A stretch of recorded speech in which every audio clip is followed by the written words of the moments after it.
Good morning, everyone. Welcome to the October 22nd, 2020 meeting of the Miami City Commission. Pursuant to Pursuant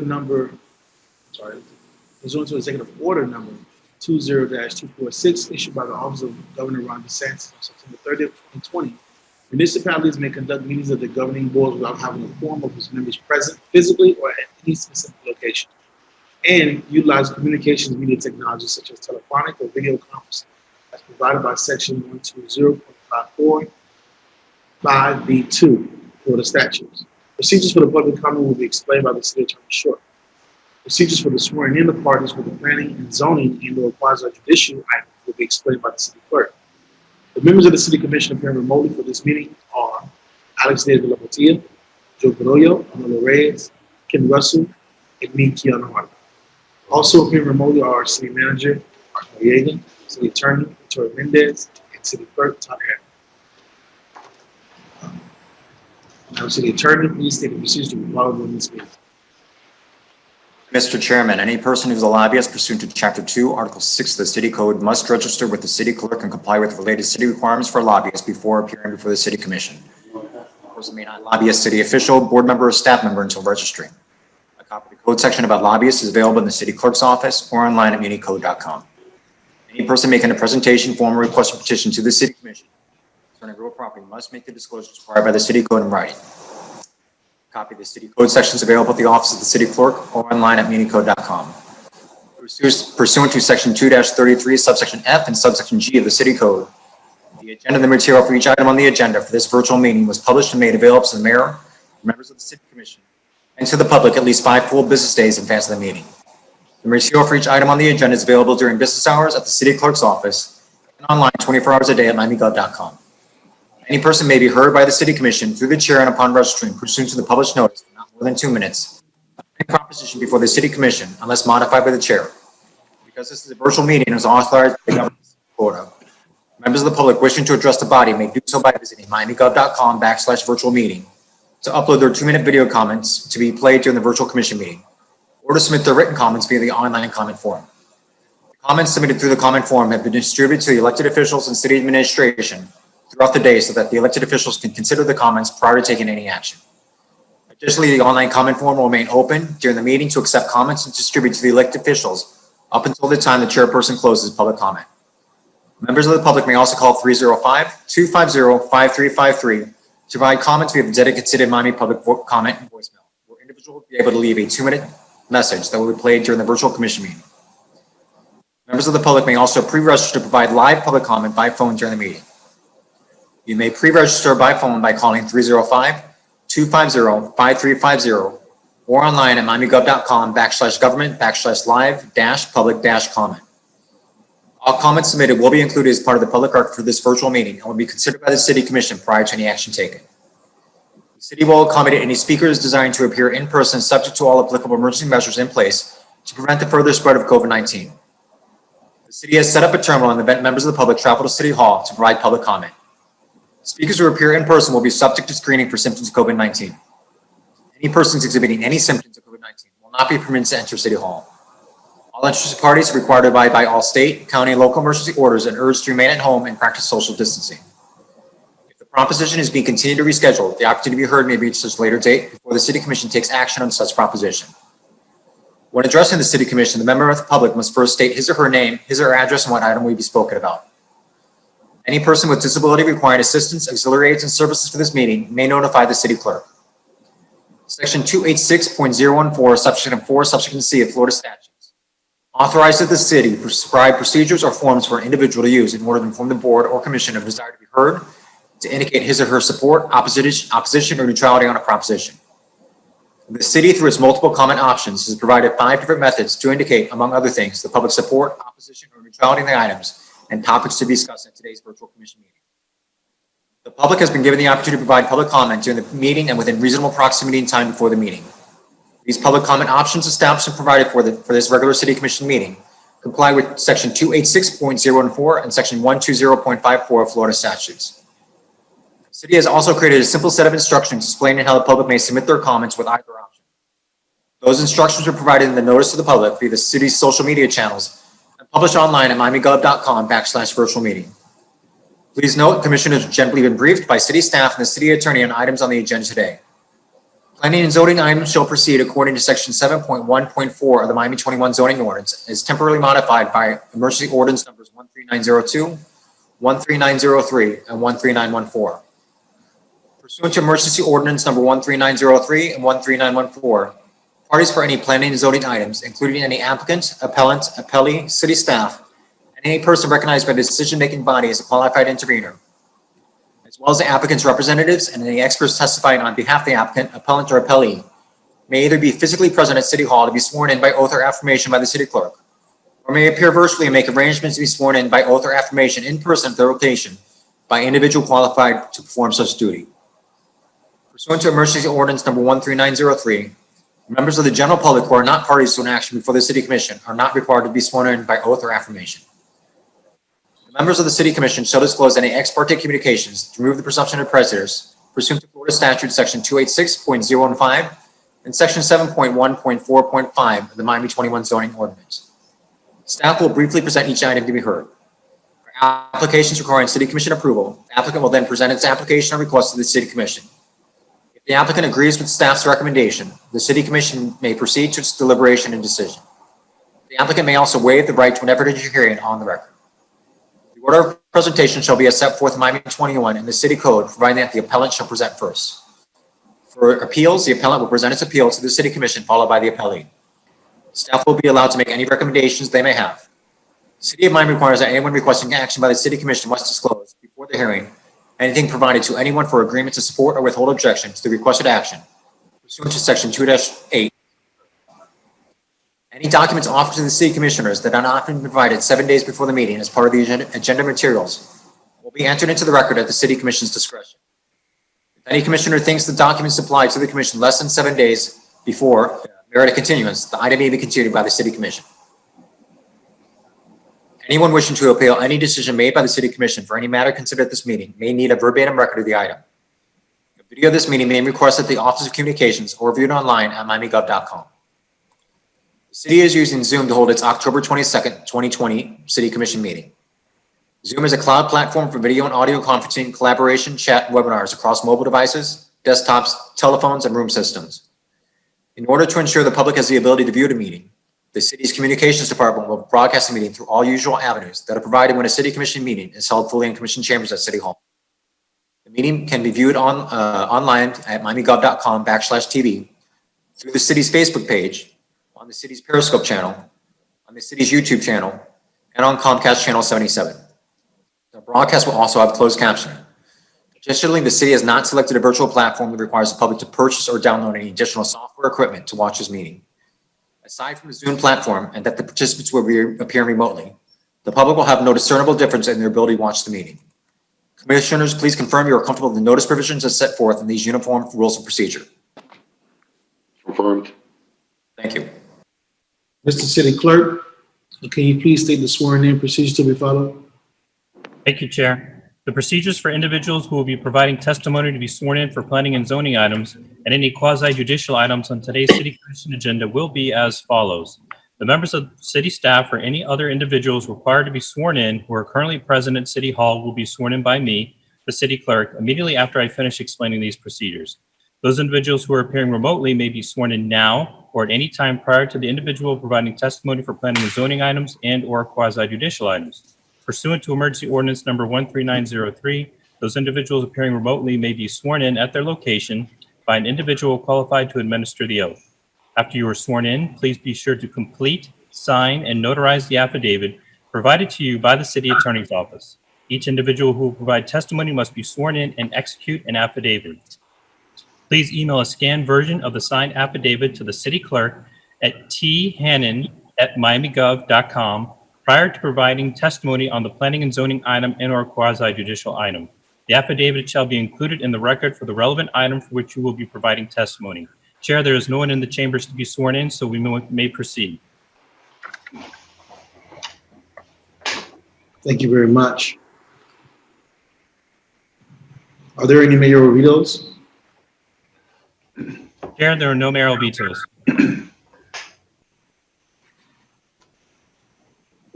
And are there any withdrawals, continuance, or deferrals that the administration would like us to consider? Good morning, Mr. Chairman, Mr. Vice Chair, Commissioners, Madam City Attorney, Mr. City Clerk. This time, the administration would like to defer and or withdraw the following items. To be withdrawn, PH3. To be withdrawn, RE4. To be deferred to the November 19th meeting, DI3. To be deferred to the November 19th meeting, PZ4. And to be deferred to the November 19th meeting, PZ5. That concludes the items. Commissioners, are there any items that you would like to continue, withdraw, defer? Yeah, could you hold on a second, Mr. Sherman? Let me check because DI. Absolutely. Mr. Chairman. You're right. I'd like to DI3. note- DI3 is being deferred, right? DI3? Yes. DI3 is being deferred, yes. I want to Yes, mention. being deferred. Yes. Commissioner Russell, go ahead. Thank you, Mr. Chairman. Is this your last meeting with us today? I don't think so. I think we have all kinds of meetings. We're still scheduled. Not as bad as the county. I keep wanting to, not celebrate that you're leaving, but celebrate with you that you're here with us. I appreciate it. We'll celebrate each one of them. All right. I'd like to be noted as a co-sponsor on PZs 10 and 11, please. And if appropriate now, I'd like to enter a pocket item. But no, I do not have any deferrals, withdrawals, or continuing.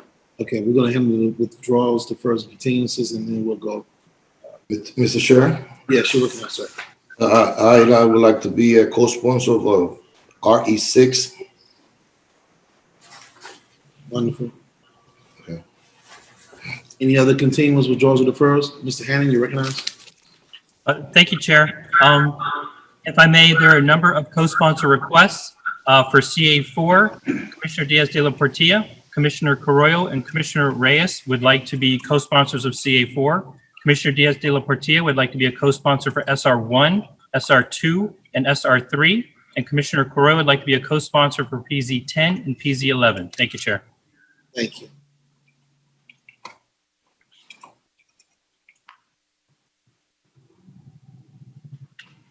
Clarify.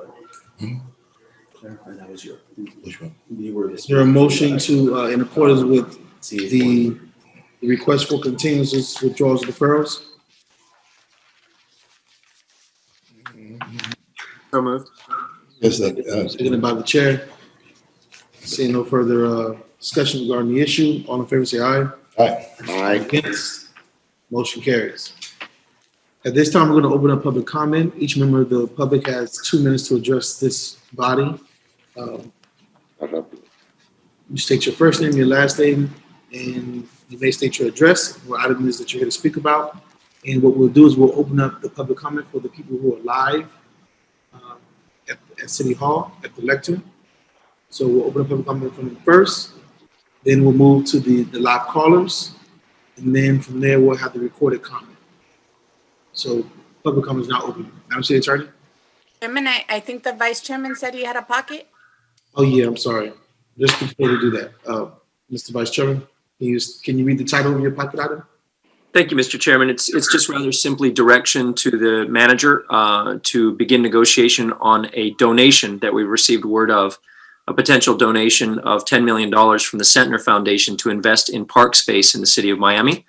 I just want to make sure that direction includes that negotiation will include public meetings, public access in a significant way to this this park space, include the school board. This is for 150 Northeast 19th Street. The school board has also been in talks with the city as well as the CRA regarding expansion of IPREP. I want to make sure they're at the table. Of course, so it's really direction just to begin negotiation on the receipt of this donation and how this will work with the city so you can bring something back to us in an official manner in a future meeting. Okay, I have it listed as PI number 1. And now, If I may, Mr. Chair, a couple of things. yes, We also want to include the Omni CRA in those conversations. And obviously the school board has to be included too. So just as a caveat to that Commissioner Russell's comments. Awesome. And then also, Mr. Chair, I may, before you go to public comment, I want to be listed as a co-sponsor on FR4, please. Noted for the record. Thank you. Okay, let's open up the floor for public comment. Live, those who are live at City Hall.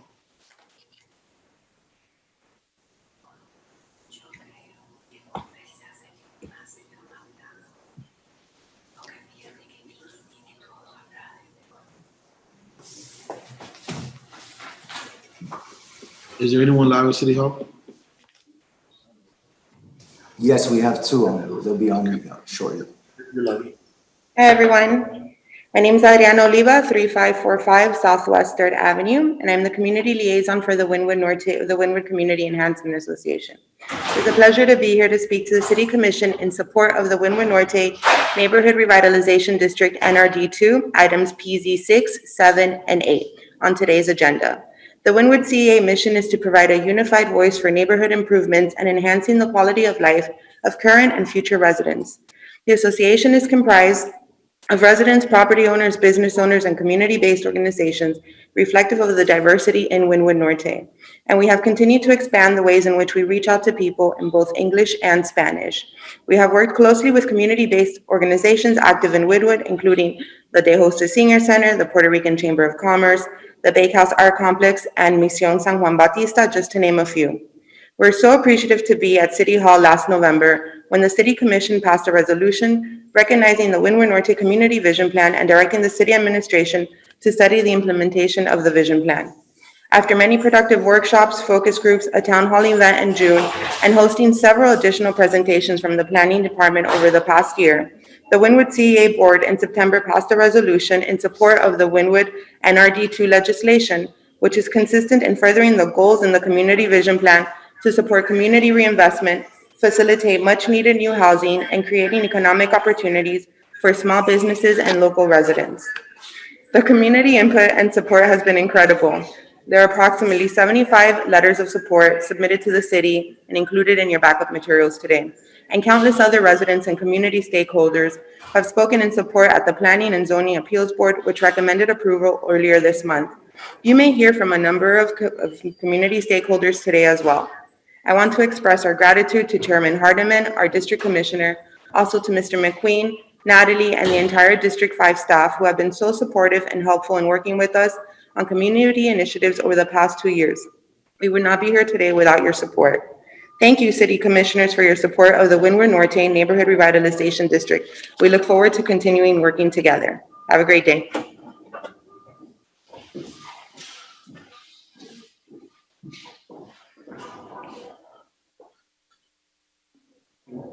Hi, good morning. My name is Keon Williams, 1235 Northwest 52nd Street, Miami, Florida.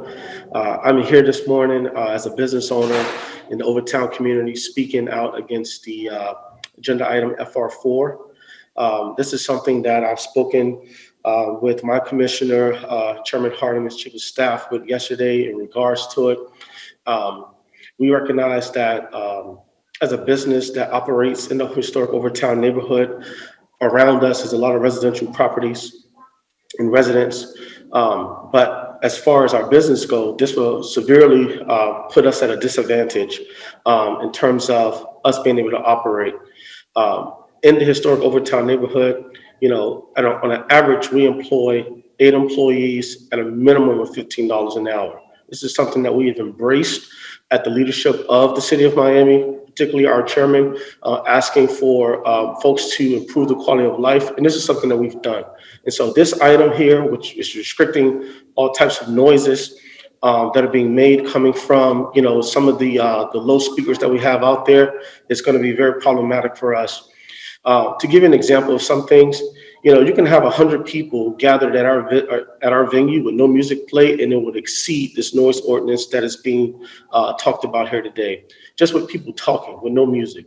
And so I'm here on behalf of many of the businesses that are also in the neighborhood. I expect that if this should go forth to a second read, many more of us will be here. I'm just here today because I was able to get over here quickly enough, but I thought it was important that you commissioners see my face and hear from the members of the Overtown community, because this is something that we believe is going to be very disruptive to the business models that we have there. We are one of the few businesses that actually care about our neighbors.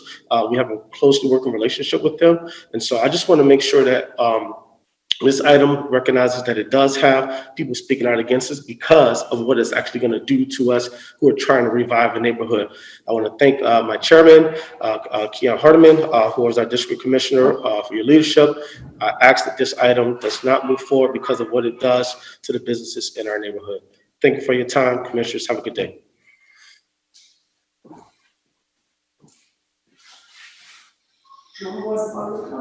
Yes, sir.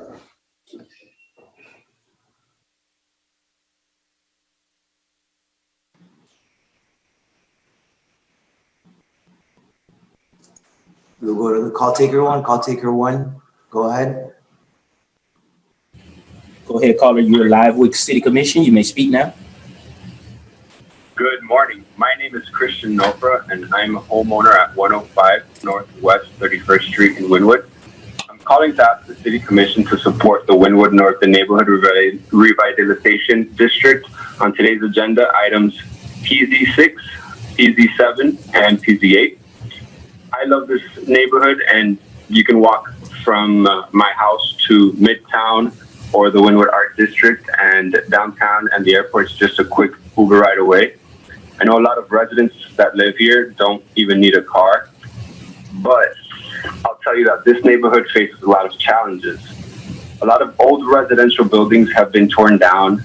Many families and small businesses have left the neighborhood, and more vacant lots keep popping up, but no new buildings to replace the old ones or new housing.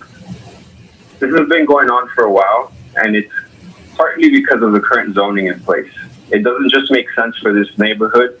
This NRD2 could change that.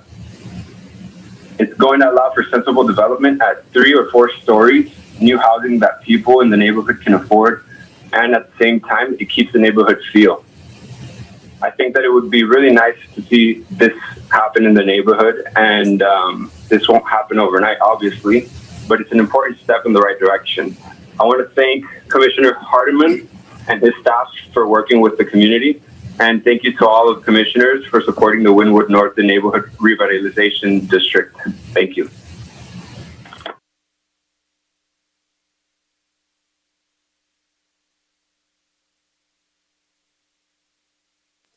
Call taker two, go ahead. Sir, go ahead. You're live with the commission. Yes, sir. Go ahead. You're live with the commission. Yes, hi. Good. This is Bill Fuller of Little Havana, 1637 Southwest 8th Street, Suite 200. I'm speaking about 2 legislations proposed this morning. Joe, consistent with history, you continue to disregard your ethical obligation as a commissioner. At this point, I can only imagine the torment you must be facing. Instead of listening to the federal magistrate when he asks you to refrain from activities of attacking and targeting our businesses, you continue down the track as a runaway train, dragging with you city employees and other public officials in your web of deceit, corruption, and childish retribution. Just 2 weeks ago, you made a well-documented false complaint with code enforcement against our business. And nobody forgets the past when you and the Code Enforcement Board chair were caught on video at 9 p.m. on a weekday asking neighbors behind ball and chain to file complaints against us. You owe it to your peers, your subordinates, and the city employees to explain clearly in what has happened in federal court, that you have lost, I say lost, your diplomatic immunity. Your attorneys fought hard to protect you and even appealed to the higher court, and you still lost. You lost your right to be protected because your actions are deeply personal and have nothing to do with your office. Since you selfishly haven't explained it to everyone, I will. Your commissioner thought that his office protected him from redirecting millions of dollars of taxpayer money to target the businesses of one individual. He believes that it is right as a commissioner to mobilize police, code, legal, and building officials to inflict harm on an individual and his businesses. Meanwhile, he exposes any and all employees to similar personal exposure if they assist him in his actions. And lastly, he believes his office, with the help of other commissioners, can change the legislation to exact revenge. The other commissioners of this board should realize how Joe is manipulating you and the system to get what he wants. Today, you will consider changing law without any citizens or businesses asking you to do so. It is just Joe and only Joe you will be doing this. Mr. Fuller, your 2 minutes have expired. You will be changing the law to further bolster.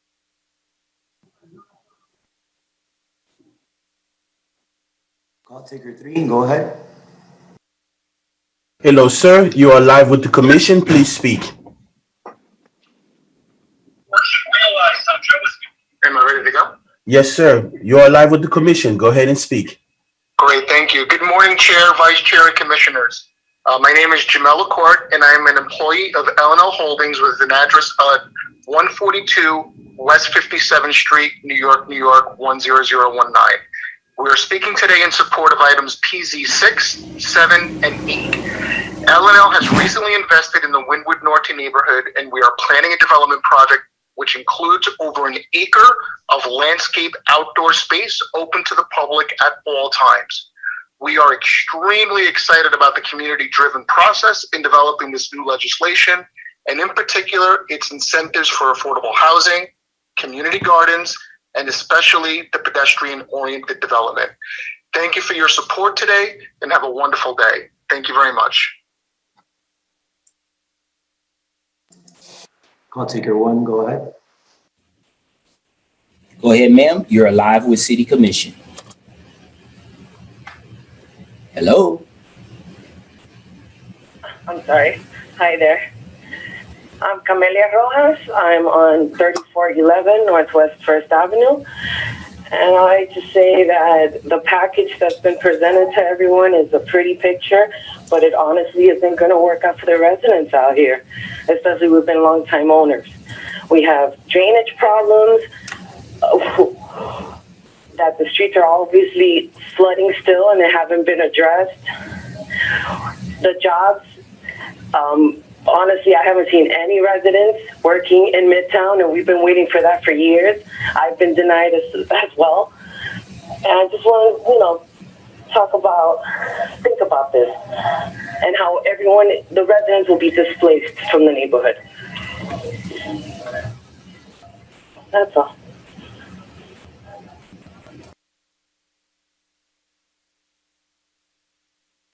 Call taker 2, go ahead.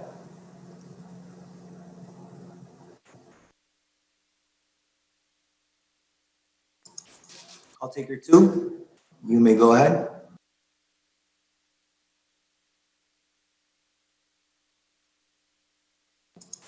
Call taker 3, you may go.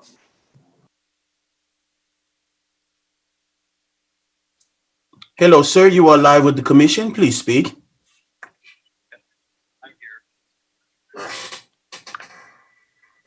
Hello? Yes, I'm here. Yes, sir. You are live with the commission. Please speak. Okay.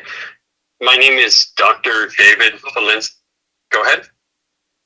Yes. My name is Dr. David Polinsky, address 1040 Biscayne Boulevard. Okay. Thank you. My name is Dr. David Polinsky, address 1040 Biscayne Boulevard, apartment 3202, Miami, Florida 33132.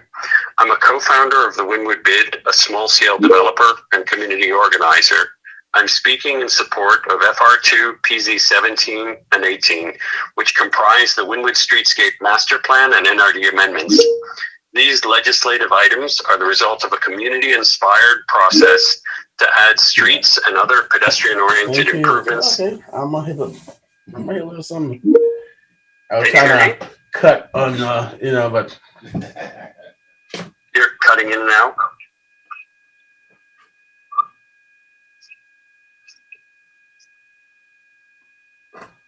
hello, sir. Please continue. Okay, thank you. Thank you. Okay. These legislative items are the result of a community-inspired process to add street trees and other pedestrian-oriented improvements to what is today a sun-drenched neighborhood with broken streets. These improvements will be paid for by the developers and the Wynwood Bid, who will benefit most from them.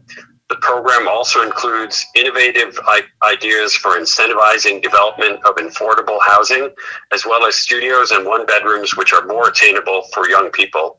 Lastly, I wanted to express our appreciation and support for the work done by Chairman Hardiman over the past 4 years in support of community development for all the residents, employees, and visitors to Wynwood. If newly elected to County Commission, we look forward to your continuing support for the City of Miami. Thanks so much. Taker 1, go ahead. Caller, you're on live with Miami City Commission. You may speak now. Okay. Well, hello everyone. Today my name is Rob Delinsky, and my address is at 127 Northwest 33rd Street.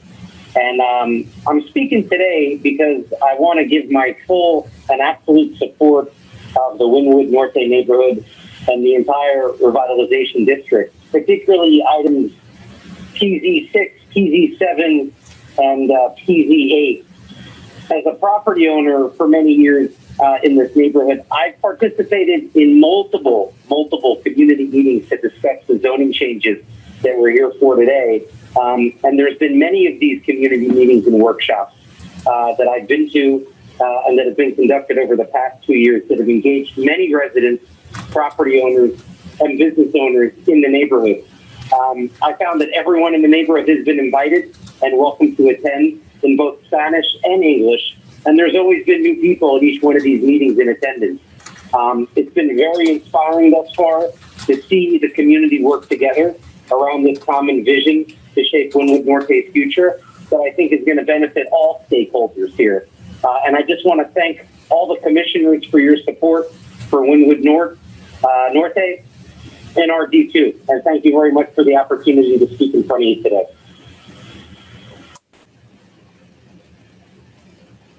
Call taker 2, go ahead. Sir, go ahead. You're live with Commission. Hi, good morning, everybody, and happy belated birthday to Commissioner Hardiman. My name is Eric Rudder, and I'm the co-founder of Carpe Real Estate Partners with David Weitz. My address is 240 Northwest 25th Street, Miami, Florida, 33127, right there in the heart of Wynwood.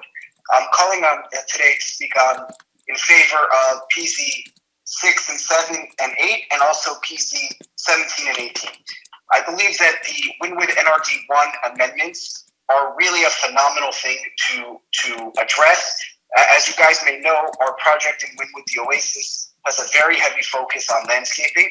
And one of the beautiful things about the NRD1 legislation is that it's really focused on landscaping and streetscaping and making Wynwood have a more pleasant experience for the pedestrian. Wynwood Norte NRD2 similarly is really focused on the character of the neighborhood and ultimately focused on community. What I love about both of these NRD legislation movements is that they're focused first and foremost on making people live, allowing people to live better lives in Wynwood and Wynwood Norte today. I have full support for both of these. Thank you very much.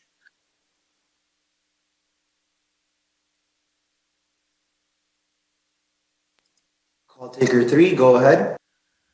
Hello, sir. You are live with the commission. Please speak. Good morning, Mr. Chairman, Vice Chairman, and honorable commissioners. Thank you for the opportunity to speak today.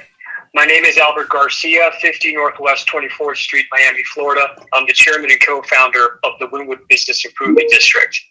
Our 50 City Block Arts District is united in respectfully asking that you vote yes on agenda items FR2, PZ17, and PZ18 during today's meeting. By approving these ordinances, you will allow our community to implement a new Wynwood Streetscape Master Plan that would be the first of its kind in the United States. The implementation of this new plan will further enhance the pedestrian experience and quality of life of our residents, area employees, and millions of annual visitors. This will be a new pedestrian-friendly streets, public green spaces, widened sidewalks, protected bicycle lanes, and district-wide signage to help guide pedestrians and motorists throughout the area. This will all be at zero cost to City of Miami taxpayers, as the Wynwood BID and our commercial property owners will be funding the construction and maintenance of these new improvements. Our community appreciates the hard work and effort of the Miami Planning Department and design firm Arquitectonica Geo for collaborating over the last 24 months with us to create this remarkable plan. Lastly, I'd like to take this opportunity to convey Wynwood's gratitude to outgoing Chairman Keon Hardiman, our District 5 Commissioner, and Miami Planning Director Francisco Garcia for their many years of public service and leadership at the city. You have both played an integral role in helping transform Wynwood into the diverse, inclusive, and creative global destination that it is today. We're proud of what we have accomplished together and sincerely wish you both the very best in your next endeavors. Thank you, Mr. Mayor, and to each of our 5 commissioners for your continued support and leadership during these unprecedented times. Please stay safe and healthy. That is all for live public comments. Okay, let's move to recorded public comments.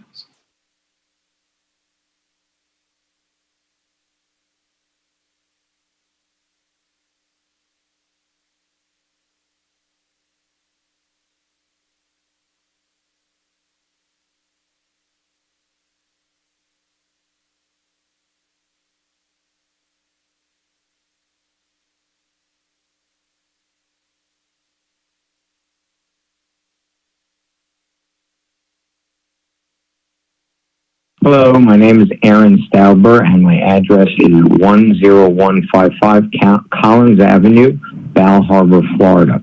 Thank you for the opportunity to comment. I am speaking in favor of item number SR3, which is an ordinance that will greatly strengthen the city's ability to protect our canals, rivers, and the Biscayne Bay from significant pollution that is being caused by runoff from development sites. Biscayne Bay is literally standing on an environmental cliff. Massive seagrass die-offs, fish kills, and algae blooms are vivid demonstrations that the bay simply cannot withstand additional pollution inputs. That includes those coming from construction runoff. These pollutants are entering our waterways through the stormwater system. They are directly responsible for the decrease in available oxygen levels in the bay and result in water quality decline. This ordinance would permit the city to act quickly and effectively to address construction site pollution and hold violators truly accountable for the harm that they are causing. The existing ordinances, as written, simply do not work. I am in favor of this ordinance as a measure to protect our bay and water quality, and I encourage this commission to pass this measure on second reading today. Thank you very much. My name is Kendall Young, and my address is 2101 Brickell Ave. Thank you for the opportunity today to comment. I'd like to speak in favor of item number SR3. Biscayne Bay is at an ecological tipping point. It simply cannot withstand additional pollutant inputs, including those from construction sediment, debris, trash, and silt. These pollutants can enter our waterways through stormwater systems and can harm our seagrasses, can decrease available oxygen levels in the bay, and can result in the water quality decline. This ordinance would permit the city to act quickly to address construction site pollution and hold violators accountable. I'm in favor of this ordinance as a measure to protect our bay and water quality, and I encourage Commission to pass this measure on second reading today. Thank you. Hi there, my name is Leah Huff. I live at 200 Galen Drive, apartment 114, Key Biscayne. Thank you for the opportunity to comment. I am calling to speak in behalf of, to be in favor of item number SR3. Biscayne Bay is at an ecological tipping point. Simply cannot withstand additional pollution inputs, including those from construction sediment, debris, trash, and silt. They can enter our waterways through the stormwater system and can harm our seagrasses. They can decrease available oxygen levels in the bay for marine life. They can also result in water quality decline. This ordinance would permit the city to act quickly to address construction site pollution and hold those folks that are violators accountable. I am in favor of this ordinance as a measure to protect our bay and water quality, and I encourage this commission to pass the measure on second reading today. Thank you. My name is Dolores Ortiz Gutierrez. My address is 150 Southeast 26th Road, apartment 15G, Miami, Florida 33129. Thank you for the opportunity to comment today. I would like to speak in favor of item number SR3. Biscayne Bay is at an ecological tipping point. It simply cannot withstand additional pollution inputs, including those from construction sediment, debris, trash, and silt. These pollutants can enter our waterways through the storm water system and can harm our seagrass, can decrease available oxygen levels in the bay, and can result in water quality decline. This ordinance would permit the city to act quickly to address construction site pollution and hold violators accountable. I'm in favor of this ordinance as a measure to protect our bay and water quality, and I encourage this commission to pass this measure on second reading today. Thank you. Dolores Ortiz Gutierrez. My name is Damaris Martinez. My address is 150 Southeast 25th Road, apartment 9C, Miami, Florida 33129. Thank you for the opportunity to comment today. I would like to speak in favor of item number SR.3. Biscayne Bay is at an ecological tipping point. It simply cannot withstand additional pollution inputs, including those from construction sediment, debris, trash, and silt. These pollutants can enter our waterways through the stormwater system and can harm our seagrasses, can decrease available oxygen levels in the bay, and can result in water quality decline. This ordinance would permit the city to act quickly to address construction site pollution and hold violators accountable. I am in favor of this ordinance as a measure to protect our bay and water quality, and encourage this commission to pass this measure on second reading today. Thank you. My name is Kathy Leff, and I am Acting Director of the Bakehouse Art Complex, 561 Northwest 32nd Street.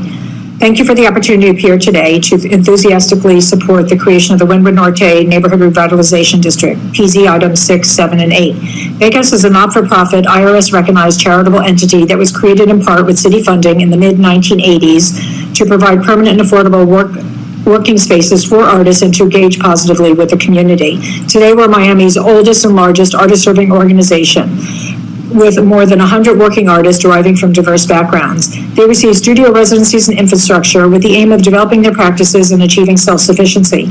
We provide a broad range of free cultural and educational programs for the immediate and extended communities. We were so grateful when in November 2019, you unanimously directed the planning department to work with us to develop the tools for the implementation of our community vision plan for Wynwood Norte. We were so honored to have been part of a participatory and inclusive community-driven process and how the community and city staff came together to develop what is before you today. We believe the proposed NRD2 provides a balanced approach to zoning and also recognizes the existing and longstanding community assets and character of the neighborhood. It provides opportunities to not only protect our residents from displacement, but also to add a significant number of affordable and workforce housing to the neighborhood. Between the not-for-profit and publicly owned properties, we can help address the city's affordable housing needs while building an economically viable neighborhood anchored by an array of existing cultural, educational, social, and recreational assets. As Miami artists struggle to afford to remain and survive in the city, our board is committed to working with the city and other neighborhood stakeholders to use the underutilized portion of our 2.3-acre campus to add affordable and workforce housing to our site, renovate Bakehouse for better art-making practices today, and investing in expanded opportunities to serve the neighborhood. I want to thank Commissioner Hardiman for his leadership in sponsoring the proposed legislation and encourage you to support it today. Thank you. Good afternoon. My name is Sylvia Agostini. My address is 1812 Northwest 15th Street, Miami, Florida 33125. Thank you for the opportunity to comment. Today I'd like to speak in favor of item number SR3. I think Biscayne Bay is at an ecological tipping point. It can't withstand additional pollution inputs that includes from construction sediment, debris, trash, silt, etc. These pollutants can enter our waterways through stormwater systems and can harm our seagrasses, decrease oxygen levels in the bay, and result in overall water decline. This ordinance would permit the city to act quickly to address construction site pollution and hold violators accountable. I'm in favor of this ordinance as a measure to protect our bay and water quality, and I encourage this commission to pass this measure on second reading today. Thank you. Good afternoon. My name is Andrea Iglesias, resident at 8630 Southwest 42nd Terrace, Miami, Florida 33155, and I am the CEO and Executive Director for Urban Health Partnerships, here to speak on agenda item RE 78023 regarding the Little Havana pedestrian priority zone. First, I want to thank Commissioner Carollo for sponsoring this important resolution in support of the Little Havana community. Urban Health Partnerships is a nonprofit focused on improving health, well-being, and equity in our underserved communities in Miami and in the region. We've worked in Little Havana for over 6 years, partnering directly with thousands of residents and local stakeholders to improve Little Havana's streets and public spaces to make them safer, healthier, and more accessible. And throughout this time, we've worked with residents and Healthy Little Havana community liaisons to conduct walking assessments, surveys, and other engagements to identify areas of need and also identify high-impact solutions, including as a partner in the Little Havana Priority Zones project. The need for having safe pedestrian facilities, especially around schools and parks, has come up over and over again as a resident concern. The Little Havana Priority Zone specifically addresses these concerns while also promoting meaningful benefits such as increased safety, improved walkability, helping to address health disparities, and improve access to opportunity for Little Havana residents. Urban Health Partnerships is in full support of the Little Havana Priority Zones. Thank you. My name is Captain Benjamin Blanco, and my address is 17131 Southwest 85 Avenue in Palmetto Bay. And while I am not a direct resident of the city of Miami, my livelihood absolutely depends on the health of Biscayne Bay. What's more, I'm calling on behalf of the multi-billion-dollar fishing and tourism industry in the state of Florida, whose foundation is inextricably connected to the health of the bay and our waterways. Thank you for the opportunity to comment. Today, I would like to speak in favor of item number SR3, second reading 3. Biscayne Bay is at an ecological tipping point. It simply cannot withstand additional pollutant inputs, including those from construction sediment, debris, trash, and silt. These pollutants can enter our waterways through stormwater systems and will absolutely harm our seagrasses, will decrease available oxygen levels in the bay, and will further result in water quality decline. This ordinance would permit the city to act quickly to address construction site pollution and hold violators accountable. I am in favor of this ordinance as a measure to protect our bay and water quality, and I encourage this commission to pass this measure on second reading today. What's more, look at this as an investment in our economic future and a small step towards the legacy we're going to leave behind. The decisions we make, including this one today, will absolutely determine what is left here for our grandchildren to enjoy. Thank you for the opportunity to read today, and I appreciate your time. My name is Blanche Bach. My address is 150 Southeast 25th Road, Drickle Biscayne Condominium, and I would like to speak in favor of item number SR.3. Biscayne Bay must be preserved. Thank you. Hello, my name is Pedro de Silva. I live on 570 Northeast 53rd Street in Miami, Florida, 33137. I have support for the NRD2 proposal for Wynwood North. I've been in Wynwood North for the past 5 years, and I've seen the neighborhood declining, less people, more drugs, many rundown and abandoned houses. So I think we need to do something with this neighborhood, and this NRD and zoning change proposal, I think, is a great idea. It's well designed. It increases the density, so we can bring more people. It also expands the commercial area, which will be a future need for the neighborhood, and will allow it to grow. And I think it's done in a responsible way. It's very well designed, and I think it will really help the neighborhood. So I hope it gets approved, and thank you very much. Yoni Bornstein, president of the Wynwood Community Enhancement Association. I'm standing in front of one of our properties at 3200 Northwest 2nd Avenue. I'm in full, strong support of the NRD2 PZ item number 6, 7, and 8. I wanted to come right here to the 50-yard line to show you guys some context of Main Street. This is the main artery of Wynwood Norte, and it's completely dead. You have vacant properties over here. You have chain link fences over here. You have unwalkable sidewalks, empty streets. We got to bring Main Street back to life. NRD2 is going to help us do that. It's going to help us bring foot traffic back into the community. It's going to help give small business owners an opportunity. And there's so much positivity that's going to come out of NRD2. For all those reasons, we're in such strong support of it. Thank you to the planning department. Thank you to Commissioner Hardiman for being such a strong advocate of this neighborhood. NRD2, guys, Wynwood Norte, let's get it done. Thank you. Hi, my name is Alana Morawski. My address is 1300 Brickell Bay Drive, Unit 3401, Miami, Florida 33131. Thank you for the opportunity to comment. Today I would like to speak in favor of item number SR3. Biscayne Bay is an ecological tipping point. It simply cannot withstand additional pollution inputs, including those from construction sediment, debris, trash, and silt, and for that matter, fecal runoff. These pollutants can enter our waterways through stormwater systems and harm our seagrasses, can decrease available oxygen levels in the bay, resulting in water quality decline, fish kills, and algae blooms. This ordinance would permit the city to act quickly and swiftly to address construction site pollution and hold violators accountable.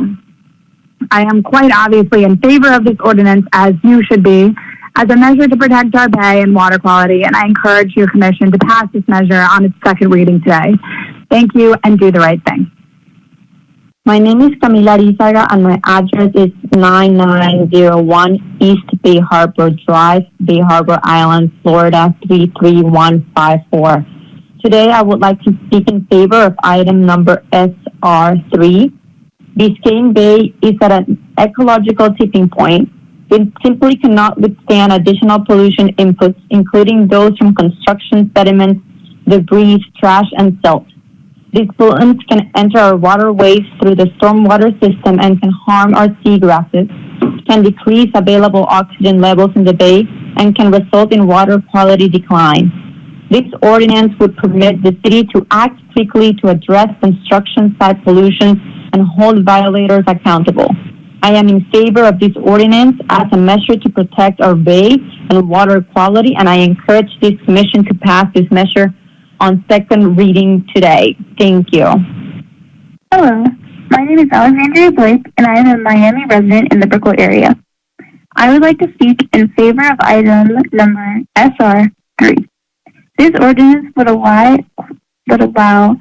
quick response from the city for construction site pollution and hold violators accountable.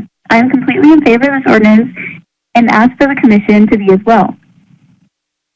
Biscayne Bay is an ecological tipping point. It wouldn't be able to sustain additional pollutants, especially those from construction sediment, debris, trash, and silt. From the introduction of these pollutants from stormwater systems, they negatively impact our seagrasses. This impacts the oxygen concentration and will decrease water quality. Again, I ask the commission to vote in favor of the ordinance during the second reading. Thank you for the opportunity to comment. My name is Beverly Steinbuck, and my address is 150 Southeast 25th Road, Apartment 3F, Miami, Florida 33129. Thank you for the opportunity to comment. Today, I would like to speak in favor of item number SR spot 3. Biscayne Bay is at an ecological tipping point. It simply cannot withstand additional pollution inputs, including those from construction sediment, debris, trash, and silt. These pollutants can enter our waterways through our stormwater system and can harm our seagrasses, can decrease available oxygen levels in the bay, and can result in water quality decline. This ordinance would permit the city to act quickly to address construction site pollution and hold violators accountable. I am in favor of this ordinance as a measure to protect our bay and water quality, and I encourage this commission to pass this measure on second reading today. Thank you. Hello, my name is Michelle Baptist, and my address is 2140 Southwest 3rd Avenue, Miami, Florida 33129. Thank you for the opportunity to comment. Today I would like to speak in favor of item number SR.3. Biscayne Bay is at an ecological tipping point. It simply cannot withstand additional pollution inputs, including those from construction sediment, debris, trash, and silt. These pollutants can enter our waterways through the stormwater system and can harm our seagrasses, can decrease available oxygen levels in the bay, and can result in water quality decline. This ordinance would permit the city to act quickly to address construction site pollution and hold violators accountable.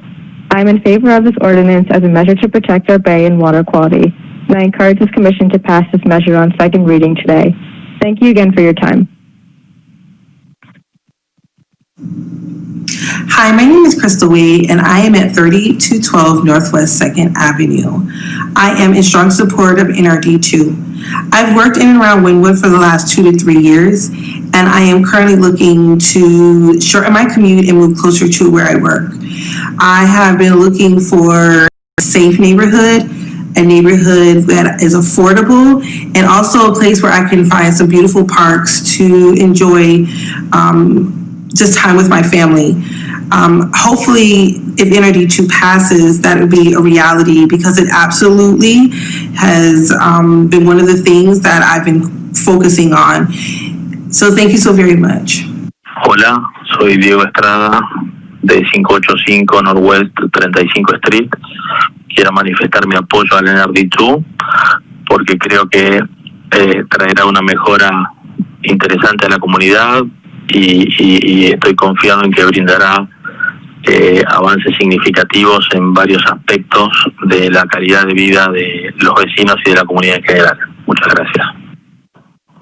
Hello, my name is Pedro de Silva. I live on 570 Northeast 53rd Street in Miami, Florida, 33137. I'm sending this video to express my support for the NRD2. Hello, my name is Bianca Rout, and I live at 815 Northeast 70th Street, Miami, Florida, 33138. Thank you so much for listening to my comment. Today I would like to speak on agenda item number SR3. Biscayne Bay is at an ecological tipping point. It really cannot withstand any additional pollution inputs, including those from construction sediment, debris, trash, and silt. These pollutants can enter our waterways through the stormwater system and can harm our seagrasses, can decrease available oxygen levels in the bay, and can result in water quality decline. This ordinance would permit the city to act quickly to address construction site pollution and hold violators accountable. I'm absolutely in favor of this ordinance as a measure to protect our bay and water quality, and I encourage this commission to pass this measure on second reading today. Thank you. Good afternoon. My name is Rose McDonald, and my address is 415 Southwest 19th Road, Miami, Florida 33129.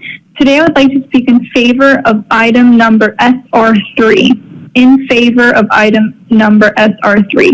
Biscayne Bay is at an ecological tipping point.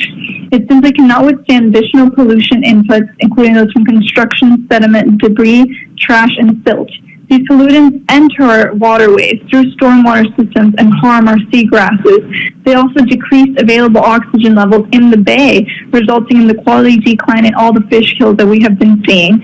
This ordinance would permit the city to act quickly to address construction site pollution and hold violators accountable. I am in favor of this ordinance as a measure to protect our bay and water quality overall, and I encourage this commission to pass this measure on second reading today. Thank you so much for your time. Hi, my name is Rebecca Kravitz. My address is 2700 Southwest 27th Avenue. Thank you for the opportunity to comment. I would like to speak in favor of item number SR3. Biscayne Bay is at an ecological tipping point that cannot withstand additional pollution inputs, including those from construction, sediment, debris, trash, and silt. These pollutants can enter our waterways through the stormwater system and can harm our seagrass, can decrease available oxygen levels in the bay, and can result in water quality decline. This ordinance would permit the city to act quickly to address construction site pollution and hold violators accountable. I'm in favor of this ordinance as a measure to protect our bay, our water quality, and I encourage this commission to pass this measure on second reading today. Thank you. My name is Bruni Mendez. I live at 42 Northwest 35th Street, Miami, Florida. I live in this community for 35 years, and we support the NRD2 because it's going to be affordable for us, like housing, stores, prevent crime, and a lot of things that we need to be done in this neighborhood. Hello, my name is Alexia Fernandez and my address is 3051 Center Street, Miami, Florida. Thanks for the opportunity to comment. I would like to speak in favor of item number SR.3. Biscayne Bay is at an ecological tipping point. It can't withstand additional pollution inputs from construction, sediment, debris, trash, and silt. These pollutants can enter our waterways through the stormwater system and can harm our seagrasses, decrease available oxygen levels in the bay, and result in water quality decline. The ordinance would permit the city to act quickly to address construction site pollution and hold violators accountable. I'm in favor of this ordinance as a measure to protect our bay and water quality, and I encourage this commission to pass this measure on second reading today. Thank you. Yes, my name is Anna Beck. I live at 150 Southeast 25 Road, Miami, Florida, 33129. Thank you for the opportunity to comment. Today I would like to speak in favor of item number SR3. Biscayne Bay is at an ecological tipping point and simply cannot withstand additional pollution inputs, including those from construction, sediment, debris, trash, and silt. These pollutants can enter our waterways through the stormwater system and can harm our seagrasses, can decrease available oxygen levels in the bay, and can result in water quality decline. This ordinance would permit the city to act quickly to address construction site pollution and hold violators accountable. I am in favor of this ordinance as a measure to protect our bay and water quality, and I encourage this commission to pass this measure on a second reading today. Thank you. Hello, my name is Adrian DeFazio, and my address is 8535 Southwest 160th Street, Palmetto Bay, Florida, 33157. Thank you for the opportunity to comment today. I would like to speak in favor of item number SR.3. Biscayne Bay is at an ecological tipping point. It simply cannot withstand additional pollution inputs, including those from construction, sediment, debris, trash, and silt. These pollutants can enter our waterways through the stormwater system and can harm our seagrass and decrease the available oxygen levels in the bay, and can result in water quality decline. This ordinance would permit the city to act quickly to address construction site pollution and hold visitors accountable. I am in favor of this ordinance as a measure to protect our bay and water quality, and I encourage this commission to pass this measure on second reading today. Thank you. Also, I would like to say that Biscayne Bay is everything to Miami, and without clean water, tourism drops and everything, guides lose business, and I'm hoping to one day be a guide. So please continue to help the bay and restore what we once had. Thank you. My name is Sydney Gangas, and my address is 2263 Southwest 37th Avenue. Thank you for the opportunity to comment today. I would like to speak in favor of the item number SR3. Biscayne Bay is at an ecological tipping point. It simply cannot withstand additional pollution inputs, and that includes sediments from construction, debris, trash, and silt. All of these pollutants can enter our waterways through the stormwater system and can eventually harm our seagrasses and decrease available oxygen levels in the bay, which overall would result in water quality decline. This ordinance would permit the city to act quickly to address construction site pollution as well as hold violators accountable. I'm in favor of this ordinance being passed as a measure to protect our bay as well as the water quality, and I highly encourage this commission to pass the measure on second reading today. Thank you. Hi, my name is Morgan Chakraborty, and my address is 1200 Brickell Bay Drive. 2024, Miami, Florida 33131. Thank you for the opportunity to comment. Today, I would like to speak in favor of item number SR3. Biscayne Bay is at an ecological tipping point. It simply cannot withstand additional pollution inputs, including those from construction, sediment, debris, trash, and silt. These pollutants can enter our waterways through the stormwater system and can harm our seagrasses, can decrease available oxygen levels in the bay, and can result in water quality decline. This ordinance would permit the city to act quickly to address construction site pollution and hold violators accountable. I'm in favor of this ordinance as a measure to protect our bay and our water quality, and I encourage this commission to pass this measure on second reading today. Thank you. My name is Tomas Delgado. I'm one of the members of the board of 23 Biscayne Bay Condominium Association. Also, I work at Northeast 22nd Street, right next to the area discussed in this agenda. I am doing this video to show my 100% support to Island Bay Street closure.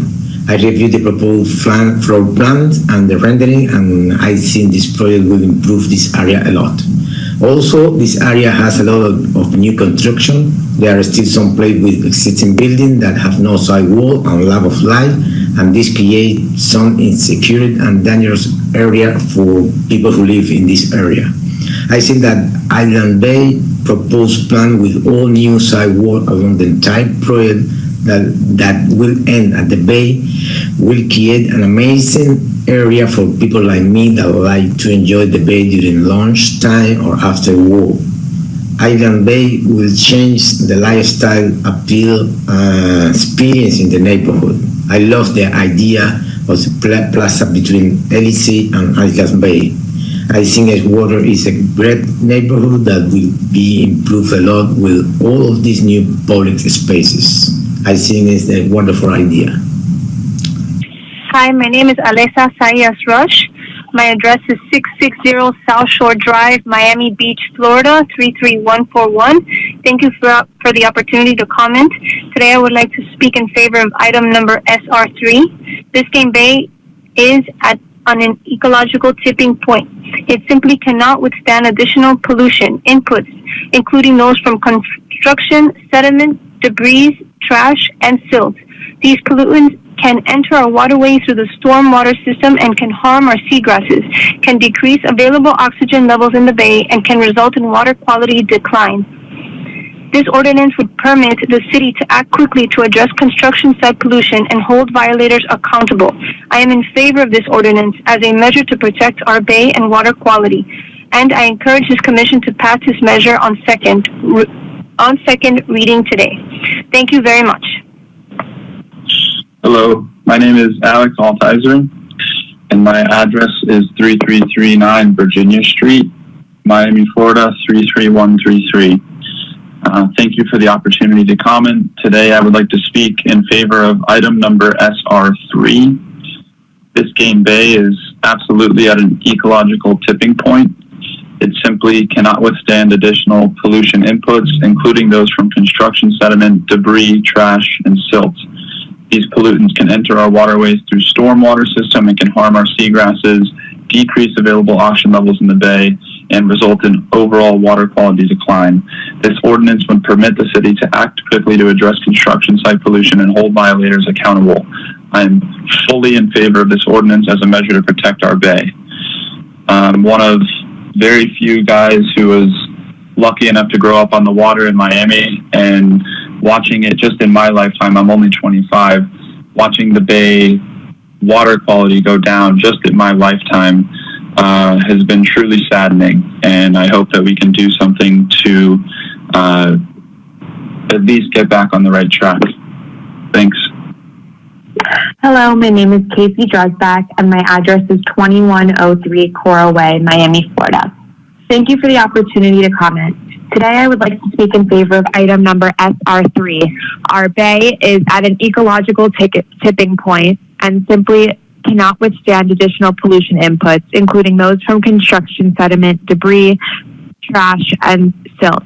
These pollutants can enter our waterways through the stormwater system and can harm our seagrasses, can decrease available oxygen levels in the bay, and can result in water quality decline. This ordinance would permit the city to act quickly to address construction site pollution and hold violators accountable. I am in favor of this ordinance as a measure to protect our bay and water quality, and I encourage this commission to pass this measure on second reading today. Thank you.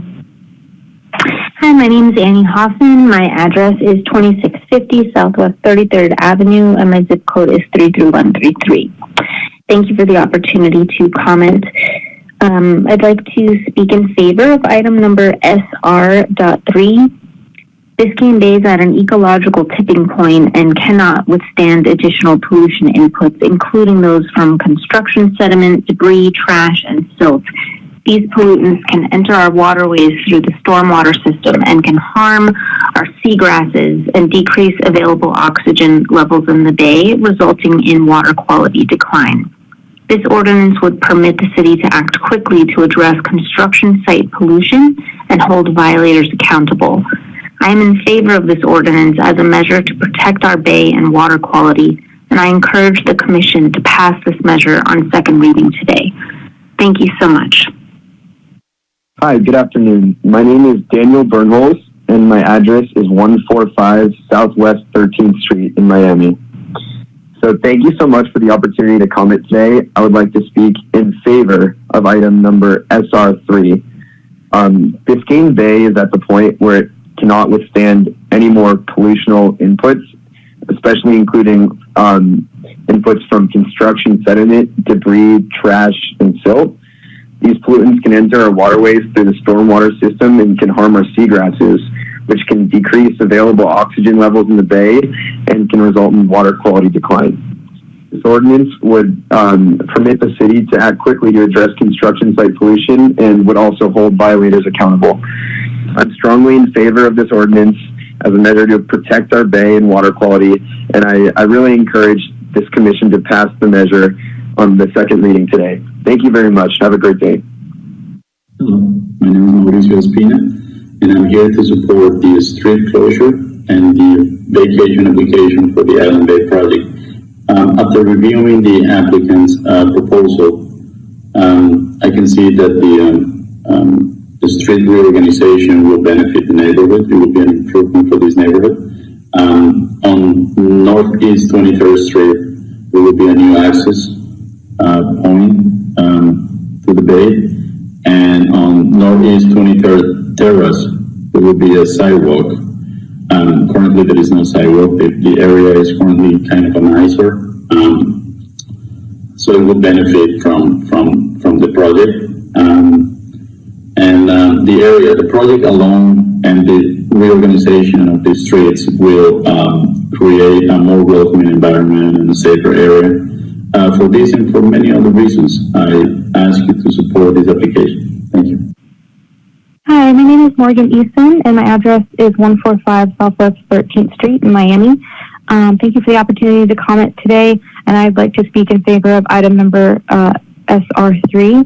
Since Biscayne Bay is at an ecological tipping point, it can't withstand additional pollution inputs, especially now during fish kill, and it's including those from construction sediment, debris, trash, and silt. The pollutants can enter the waterways through stormwater systems and harm our seagrasses and can decrease available oxygen levels in the bay, which results in water quality decline. This ordinance would permit the city to act quickly to address construction site pollution and hold violators accountable. So I'm in favor of this ordinance as a measure to protect the bay and the water quality, and I encourage this commission to pass the measure on second reading today. Thank you. Thank you for the opportunity to speak today. My name is Emily Yeager, and my address is 285 Sunrise Drive, Key Biscayne. Today, I would like to speak in favor of item number SR3. Currently, Biscayne Bay is at an ecological tipping point. It cannot continue to withstand additional pollution inputs, including those from construction sediment, debris, trash, and silt. These pollutants enter our waterways through the stormwater system and can harm our seagrasses and coral reefs, can decrease available oxygen levels in the bay, leading to more fish kills, and can result in water quality decline. This ordinance would permit the city to act quickly to address construction site pollution affecting the bay and hold violators accountable. I'm in favor of this ordinance as a measure to protect our bay and water quality, and I encourage the Commission to pass this measure on second reading today. Thank you so much for your time. My name is Sophia Del Porto, and my address is 145 Southwest 13th Street, Miami, Florida 33130. Thank you for the opportunity to comment. Today, I would like to speak in favor of item number SR3. Biscayne Bay is at an ecological tipping point. It simply cannot withstand additional pollution inputs, including those from construction sediment, debris, trash, and silt. These pollutants can enter our waterways through the stormwater system and can harm our seagrasses, can decrease available oxygen levels in the bay, and can result in water quality decline. This ordinance would permit the city to act quickly to address construction site pollution and hold violators accountable. I am in favor of this ordinance as a measure to protect our bay and water quality, and I encourage this commission to pass this measure on second reading today. Thank you. Hello, my name is Marissa Moran, and my address is 1200 Brickell Bay Drive. Thank you for the opportunity to comment. Today, I would like to speak in favor of item number SR.3. Biscayne Bay is at an ecological tipping point, and it simply cannot withstand additional pollution inputs, including those from construction sediments, debris, trash, and silt. These pollutants can enter our waterways through the stormwater system and can harm our seagrasses, can decrease available oxygen levels in the bay, and can result in water quality decline. This ordinance would permit the city to act quickly to address the construction site pollution and hold violators accountable. I'm in favor of this ordinance as a measure to protect our bay and water quality, and I encourage this commission to pass this measure on second reading today. Thank you. My name is Jordan Buxton, and my address is 2115 Southwest 3rd Avenue, Miami, Florida. Thank you for the opportunity to comment today. I would like to speak in favor of item number SR3. Biscayne Bay is at an ecological tipping point. It simply cannot withstand additional pollution inputs, including those from construction, sediment, debris, trash, and silt. These pollutions can enter our waterways through the stormwater system and can harm our seagrasses, can decrease available oxygen levels in the bay, and can result in water quality decline. This ordinance would permit the city to act quickly to address construction site pollution and hold violators accountable. I am in favor of this ordinance as a measure to protect our bay and water quality, and I encourage this commission to pass this measure on second reading today. Thank you. Hello, everyone. My name is Will Vasquez, 3225 Northwest 3rd Avenue, Miami and Wynwood. I am speaking to the City Commission in support of the Wynwood Norte Neighborhood Revitalization District. I grew up in Wynwood, been in the neighborhood for over 5 decades. My father is in his 90s and still lives here today. I'm a property owner and proud board member of the Wynwood Community Enhancement Association. There's a Miami Herald article from 1985 references a study from a city consultant that identified problems with parking and zoning requirements in Wynwood and the decline that already started with local businesses leaving, crime, drugs invading our neighborhood. 35 years later, we have seen exactly what was predicted. The population has dwindled from 10,000 to 4,000 people. Few businesses have left.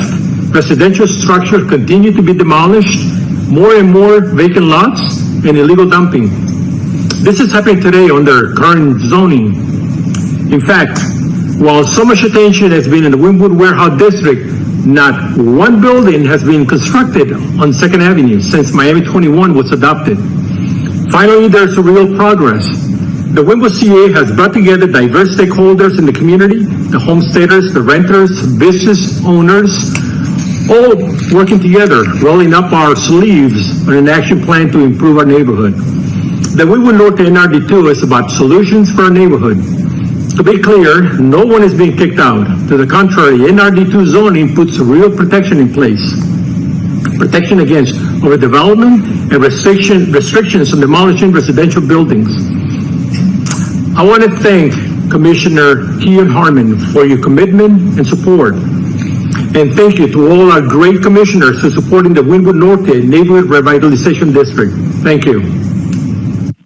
Good morning, Commissioners. My name is Kelly Cox. I am the General Counsel at Miami Waterkeeper, a local nonprofit that's dedicated to defending and protecting South Florida's water resources.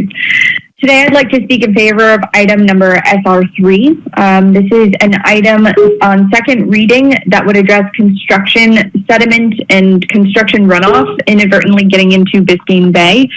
Biscayne Bay is facing a number of pollution threats from septic and stormwater and sewage leaks and many other things. But this is one that we can really control. Construction sites are bound by National Pollution Discharge Elimination System permits under the Clean Water Act, and I think it's the City of Miami's responsibility to do as much as we can to ensure that these sites are in compliance with those permits.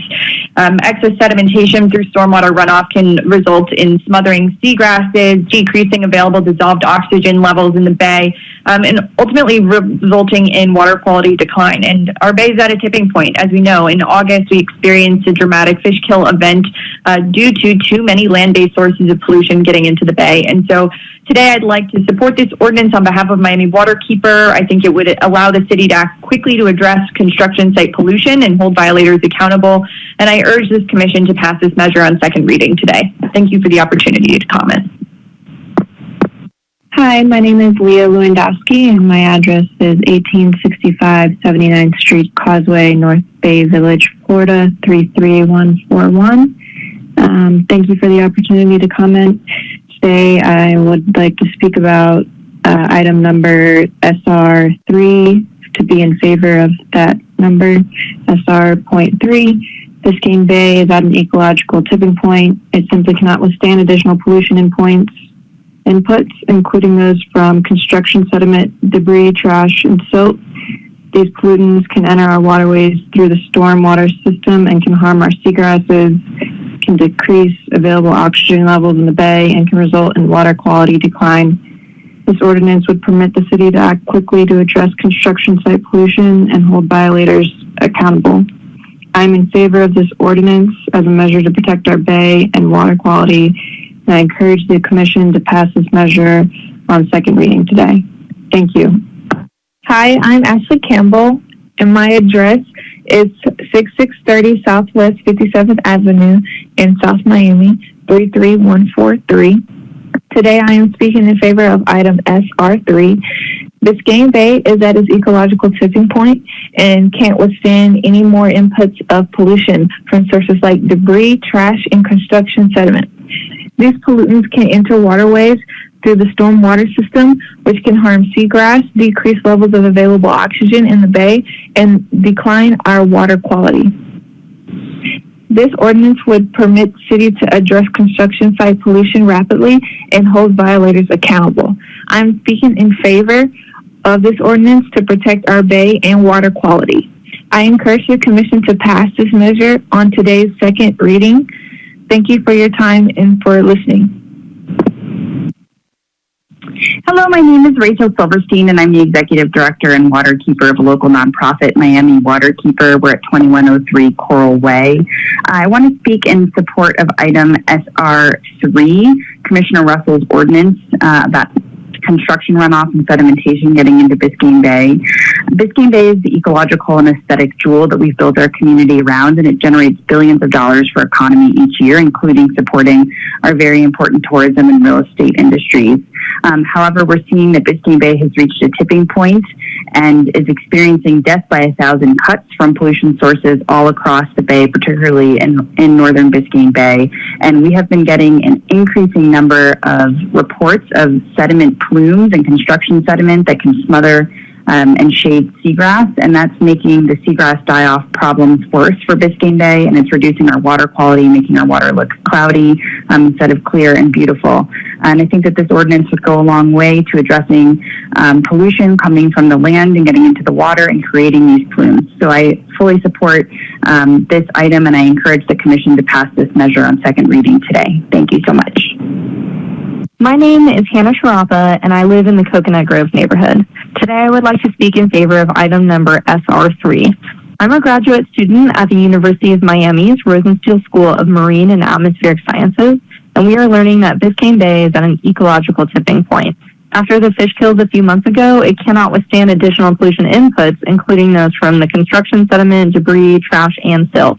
These pollutants can enter the waterways through the stormwater drains and can harm our seagrasses, decrease available oxygen levels in the bay, and it results in a water quality decline. This ordinance would permit the city to act quickly to address construction site pollution and hold violators accountable. I am in favor of this ordinance as a measure to protect Biscayne Bay and water quality. I encourage the Commission to pass this measure on second reading today. Thank you for letting me comment. Hi, I'm Robin Vasquez, 3225 Northwest 3rd Avenue, Miami, 33127. I'm a native Miamian who was born and raised in Miami. My story with Wynwood Norte starts with my husband, Will Vasquez. Over 40 years ago, I was introduced to his family who lived in Wynwood Norte. Over the years, my husband and I have become stakeholders. I have come to know and love this neighborhood, its people, and appreciate its unique character. We have watched as Wynwood Norte has weathered many social and economic challenges. In fact, little has changed since the 1980s. There has been no plan and no guiding force, and that is how our association, the Wynwood CEA, came to be. We had grown tired of watching as our neighborhood continued to decline and to be ignored, so we came together to form a unified voice. We have not received any compensation for our efforts. Our benefit will be to see a flourishing neighborhood guided by a plan for responsible development. I believe in the Neighborhood Revitalization District. Please do not allow us to once again be forgotten, only to have more years of neglect, inaction, and inadequate zoning. That's why I firmly support the Neighborhood Revitalization District. It will protect current residents and provide for the future growth of the neighborhood. It's an opportunity for our community to come together to help shape the destiny of our neighborhood. Wynwood Norte has been patiently waiting. I urge you to support the Wynwood Revitalization District. Thank you. Hello, my name is Chrissy Tasker, and I live at 150 Southeast 25th Road, and I am calling for the opportunity to comment today. I would like to speak in favor of item number SR3 regarding the Brickell Biscayne Bay and the manatees that are being affected by the silt and the construction debris that is constantly occurring at the Una project by Oko Group.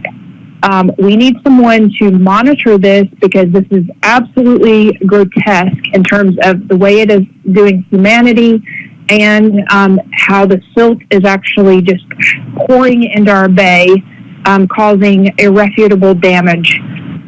Please take action on this immediately and hold the people who are making this mess accountable. I'm going to be calling in each day. I'm going to be calling 311 and our net officer. Additionally, please do not even think of defunding net officers. Matter of fact, they need to be available more hours, considering these workers are appearing much earlier than 8 o'clock in the morning. They are arriving as early as 6:15. We very much appreciate your attention to this matter immediately. Thank you.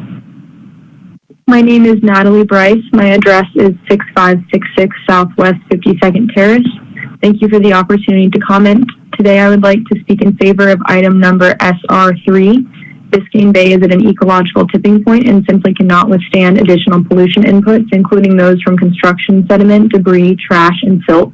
These pollutants can enter our bay and waterways through the stormwater system and in turn harm our seagrasses, decrease the available oxygen levels in the bay, and result in water quality decline. This ordinance would permit the city to act quickly to address construction site pollution and hold violators accountable.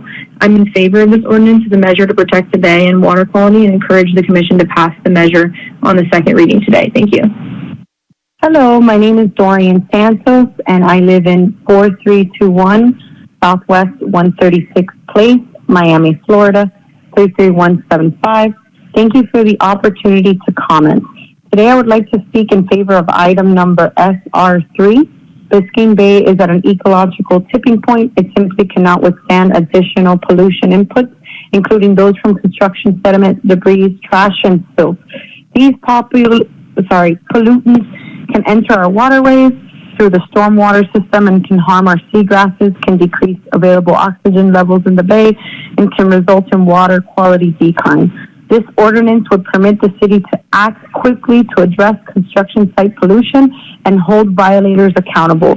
I am in favor of this ordinance as a measure to protect our bay and water quality, and I encourage this commission to pass this measure on second reading today. Thank you. Hello, my name is Colin Schleidweiler, and my address is 2103 Coral Way. Thank you for the opportunity to comment. Today, I would like to speak in favor of item number SR3. Biscayne Bay is at an ecological tipping point. It simply cannot withstand additional pollution inputs, and this is specifically true for construction sediment, debris, trash, and silt. These pollutants can enter our waterways through the stormwater system and can harm our seagrasses, can decrease available oxygen levels in the bay, and can result in water quality decline. The sedimentation oftentimes carries other toxins that come from construction sites and nearby land-based sources of pollution. This ordinance would permit the city to act quickly to address construction site pollution and hold violators accountable. I am in favor of this ordinance as a measure to protect our bay and water quality, and I encourage this commission to pass this measure on second reading today. Thank you very much. Hello, my name is Pamela Reeves, and my address is 150 Southeast 25th Road in Brickell. Thank you for the opportunity to comment today. I would like to speak in favor of item number SR3. Biscayne Bay is an ecological tipping point. It simply cannot withstand additional pollution inputs, including those from construction sediment, debris, trash, and silt. These pollutants can enter our waterways through the stormwater system and can harm our seagrasses, can decrease available oxygen levels in the bay, and can also result in the water quality decline. This ordinance would permit the city to act quickly to address construction site pollution and hold violators accountable. I'm in favor of this ordinance as a measure to protect our bay and our water quality, and I encourage the commission to pass this measure on the second hearing today. Thank you very much. My name is Maria Cuesta, and I live in 250 Northeast 25th Street. I have reviewed the project for Island Bay, and I really am excited for this initiative. As of right now, the very short walk from 25th Street to the bay is unenjoyable for many reasons. There is no light, there really isn't any attractive view, and more importantly, it's not secure. I believe that this project would greatly improve the environment, and it will improve the community, and it plans to build on a piece of land which right now is bare, bleak, and desolate. So it would create a more enjoyable aspect for all that live around it. I am absolutely looking forward to the inclusion of the boardwalk near the water. I am looking forward to the connection to the nearby park, as well as the beautiful scenes that we will have and the safety that will come with it. I support closing Northeast 5th, 6th, and 7th Avenues, as well as the dead-end portions of 23rd Terrace and 24th Street, especially if it means that this can be built. Once again, I wholeheartedly support this project, and I ask the City of Miami to please approve the application. Thank you.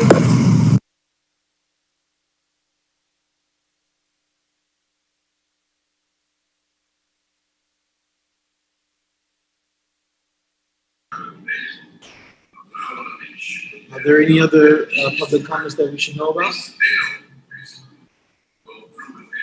No, that is all. Okay, let's move on with the agenda. The public comment period is closed at this time.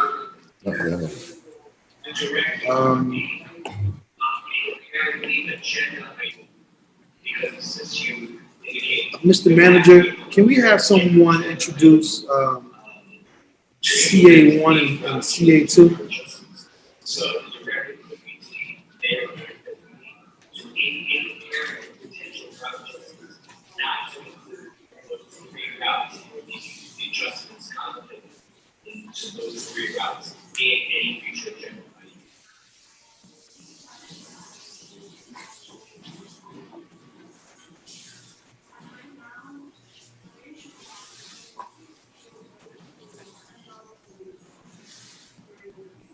Is there anyone from administration who can introduce CA1 and CA2?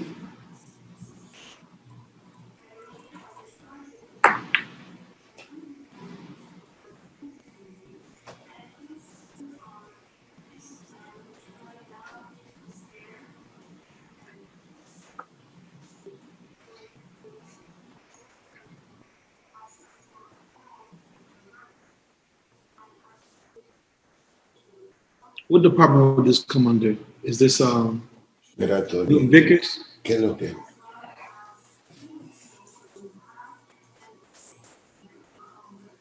You're muted, Mr. Vickers. You're muted.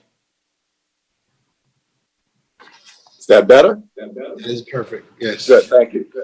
Mr. Chairman, members of the commission, the Department of Human Services present for your approval today CA1, which is our homeless shelter program. It's roughly $460,000. It's for 75 beds at Camilla's house. 10 of those beds are secured on a daily basis for our police department. And CA2 is our day program, and the day program provides services to individuals who are on the street to come in for a meal, shower, clean clothes, and most importantly, a mail drop. Okay, is anyone from Camilla's house on the call as well? Can we elevate them to speak? Yes, they have been noticed. And regarding CA1, can you explain exactly how the program works? And if as soon as we get someone from Camilla's house on, maybe give us another response to kind of better explain exactly what it is that they do. Okay. Under CA1, the 75 beds. Now, during the COVID crisis, we converted those 10 daily beds to long-term stay beds. But going back, coming out of COVID, 10 beds would be set aside for police officers to escort individuals who are homeless who may want to seek shelter. They have an option of addressing either a human body function that could lead to an arrest. So they give them the option of going to Camilla's house for shelter. The remaining 65 beds are there to provide wraparound services in terms of the continuum of care, which simply means if an individual is addicted, they are evaluated and placed into or set to receive services as it applies to their addiction. If there's mental issues, they receive assistance in that area as well. Okay. Ms. Fernandez, are you here from Camilla's house? Yes, sir. Hilda Fernandez, Camilla's house, 1603 Northwest 7th Avenue, Miami. Thank you for being here. So the first question I have for you is in regard to CA1. In regard to CA1, the 75 beds in Camilla's house, can you tell us how exactly you utilize those beds? And in particular, I want to know if on a daily basis, if all of those beds are typically filled with individuals, and what does the sponsorship really mean to you in regards to those beds? Certainly. So the contract with the City of Miami means that those 75 beds are only and exclusively available to the City of Miami. We keep those beds available for referrals.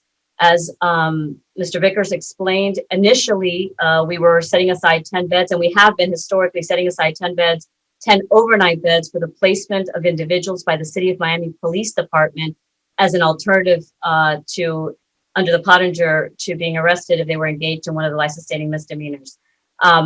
During the COVID epidemic, we didn't want to leave those beds empty, especially because there's such a great need in the City of Miami with so many homeless, that those 10 beds became part of the full package of beds. But what it means, Commissioner, is that Mr. Chair, is that the city controls all the placements into those beds. It means you have a dedicated source of beds for single adults, which is the predominant, what you see predominantly on the street in the City of Miami, to engage them into the system of care. Once they come into our beds, we are responsible for providing case management services, referrals to job development assistance, job placement assistance. We connect them with benefits through the Social Security Administration. We provide them identification in addition to assisting them in obtaining a formal identification. They are there. Those 65 extended stay beds, and during this period, the additional 10 means that they're entitled to stay there for the full level of case management services. In the course of the last fiscal year under the contract, we had a 67% success rate in transitioning clients from this program into a successful outcome, which in our case is permanent housing. Actually, our percentage in successful outplacement here is better than in some of the other programs we have. We've done very well with this program. And that is higher than what you normally see in emergency housing, because you're taking individuals directly from the street that have untreated mental illness and have untreated addiction issues. And we're having to stabilize them, connect them with services, and then get them ready to get outplaced to be able to sustain themselves in permanent housing.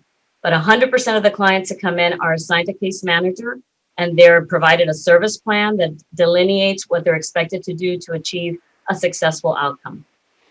So what is the occupancy of the 75 beds, say minus the 10, so 65 beds on a daily basis?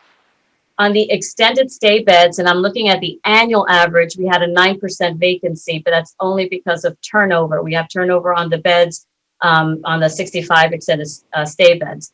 During the period before COVID, the 10 overnight beds had a higher vacancy rate because those beds are kept available for whenever it's necessary and needed by the City of Miami Police. And just to also explain the way that I'm sorry. What would that vacancy? I want you to continue to explain, but I want you to tell me also what is the vacancy of those 10 beds? I understand it may be high, but I want to know what it is. No, I'm trying to look for the occupancy rate, which I don't have it in front of me, but the occupancy rate was very low because of the nature of the 24-hour beds. And we've been working with the police department to improve it. And to be clear, those are the beds that if an officer approaches a group of people who purport to be homeless and engages with them, if he chooses to, for instance, if they're doing life-sustaining activities, so they're urinating, defecating, or anything like that in the street, he can offer that person a place to stay. And once if they accept that offer, then they will move into this bed that's available. And so what you're telling us is that on a daily basis, that the number of beds that are available to do that tends to be the same, 9 or 10 each day, which means that on a high percentage every day, either officers are not engaging or individuals are not accepting these beds. So I don't know which is the answer for that. Certainly that's a question you can ask maybe the police departments, is where the receiving source. But I can tell you that there have been periods where there's been high utilization of the 10 beds, and then periods when there's been diminished use of the 10 beds. I would tell you, though, in looking at the numbers for the last fiscal year, there were very few occasions that all 10 beds were being used. I'm talking about the overnight beds. In terms of the extended stay beds, we've often even had overfill where we've had more than 65 people, where we've had 67 people. We've gone ahead and just included them as part of the 65. So the extended stay beds, for the most part, remain full. And the access to the extended stay beds before COVID was directly from the overnight bed. So if somebody was placed in one of the 10 beds, they were offered, if there was a bed available the next morning, offered an opportunity to move into that vacant 65-bed program. The idea is that some of these folks want to engage in longer term services more than just for one night. Where you saw a lot of turnover in those 10 beds is because it's a 24-hour bed, are those that got placed for 24 hours and were not interested in staying, or just left the next morning to do their own business. But we did have, that's how we have filled the programs historically, was moving people from the 10 beds into the 65 beds as they became available. And can you explain to me, if the City of Miami were not giving you this grant, right, of $460,000 for the 65 beds, how will those beds be made available to other individuals who are homeless? Well, we contract with other agencies, obviously, for beds. We have contracts with for example, some of the local hospitals. We contract with, so they won't discharge homeless individuals to the street. We contract with healthcare providers, so they don't discharge their clients to the street because of the demand on available shelter beds. So the number of shelter beds that become available in the general homeless continuum of care on a daily basis are so few that those beds are filled rather quickly in the morning. And that means that individuals either leaving, whether it's, a hospital or jail, what have you, or have no option but to go back onto the street. So we have contracts with other organizations, with the Department of Health, for example, to be able to provide dedicated beds. So when they need to make an outplacement, they have a place to send the individuals. How many total beds is it that you actually have? Of emergency beds at around 270. Okay. And what is your typical occupancy rate for all of your beds, your 270? On the beds that are the ones that are managed by the continuum of care, about 1 to 2% vacancy. Our emergency beds that are managed, like where the green shirts make placements, the outreach team makes placements that are available to anyone, we have a 1 to 2% vacancy rate. And generally that's because we're turning the bed. That means the bed becomes available in the afternoon, so we have to report it as available, but we report it's too late in the day, but it's a 1 to 2% vacancy rate. So when the city of Miami's particular beds, how typically are those beds being filled? I mean, how are you getting them from a certain person from the city of Miami, from the departments, saying these are the people that we need to be sheltered from the city of Miami, or how is it that you do it? So they are exclusively the city of Miami beds. So we do not accept referrals from anyone other than the authorized persons to make a placement into those beds, which is primarily the police department. Clients that are moved into, who are going to the 10 beds are referred into vacant beds as they happen of the 65. However, due to COVID and because we're not, the placements into shelter are very complicated now because we want people who are not infected coming into our facility. The City of Miami's outreach team has also made placements into the 65-bed program. So, I can tell you through September, there were 312 people placed in our extended stay beds between October 1 of 2019 and September 30th of 2020. We had 312 people placed into our extended stay beds. The average length of stay varies, but on average, it's been 98 days. So, that bed, again, isn't used just for one night. The 65 beds are their service beds where we're helping the clients be able to get, out of homelessness, which we've been able to accomplish, I think, at a really great percentage. We've had 341 individuals that were placed into our overnight beds during that fiscal year period. So the 60, I want to be clear because I'm not sure if I heard a clear answer. 65 beds, who deserves the credit for placement in the 65 beds? Well, I think because of COVID in particular, the majority of the placements into the extended stay, the 65 beds, have been done by the City of Miami outreach program. Okay, and but before COVID, where would you? Before COVID, it still was a significant number of the City of Miami outreach team and police. So police had, maybe 24 placements before COVID. And the balance have been the City of Miami outreach team. All of the referrals have come through the City of Miami. And Mr. Vickers, can you tell us a little bit about the City of Miami outreach team so that everyone understands exactly who they are? Yes, the outreach program, or our green shirts as they're known on the street, provide services and assistance to individuals who are on the street. In many instances, they are the ones who provide the initial contact. I could usually look at our homeless population in one of three ways. Either a portion of that population is addicted, a portion of that population is have some type of mental issue, and then we have our homeless, our shelter-resistant population. Almost 100% of those individuals have had a contact with a green shirt on numerous occasions in the run of a year. In many instances, it becomes a matter of wearing those individuals down to eventually convince them to go into shelter.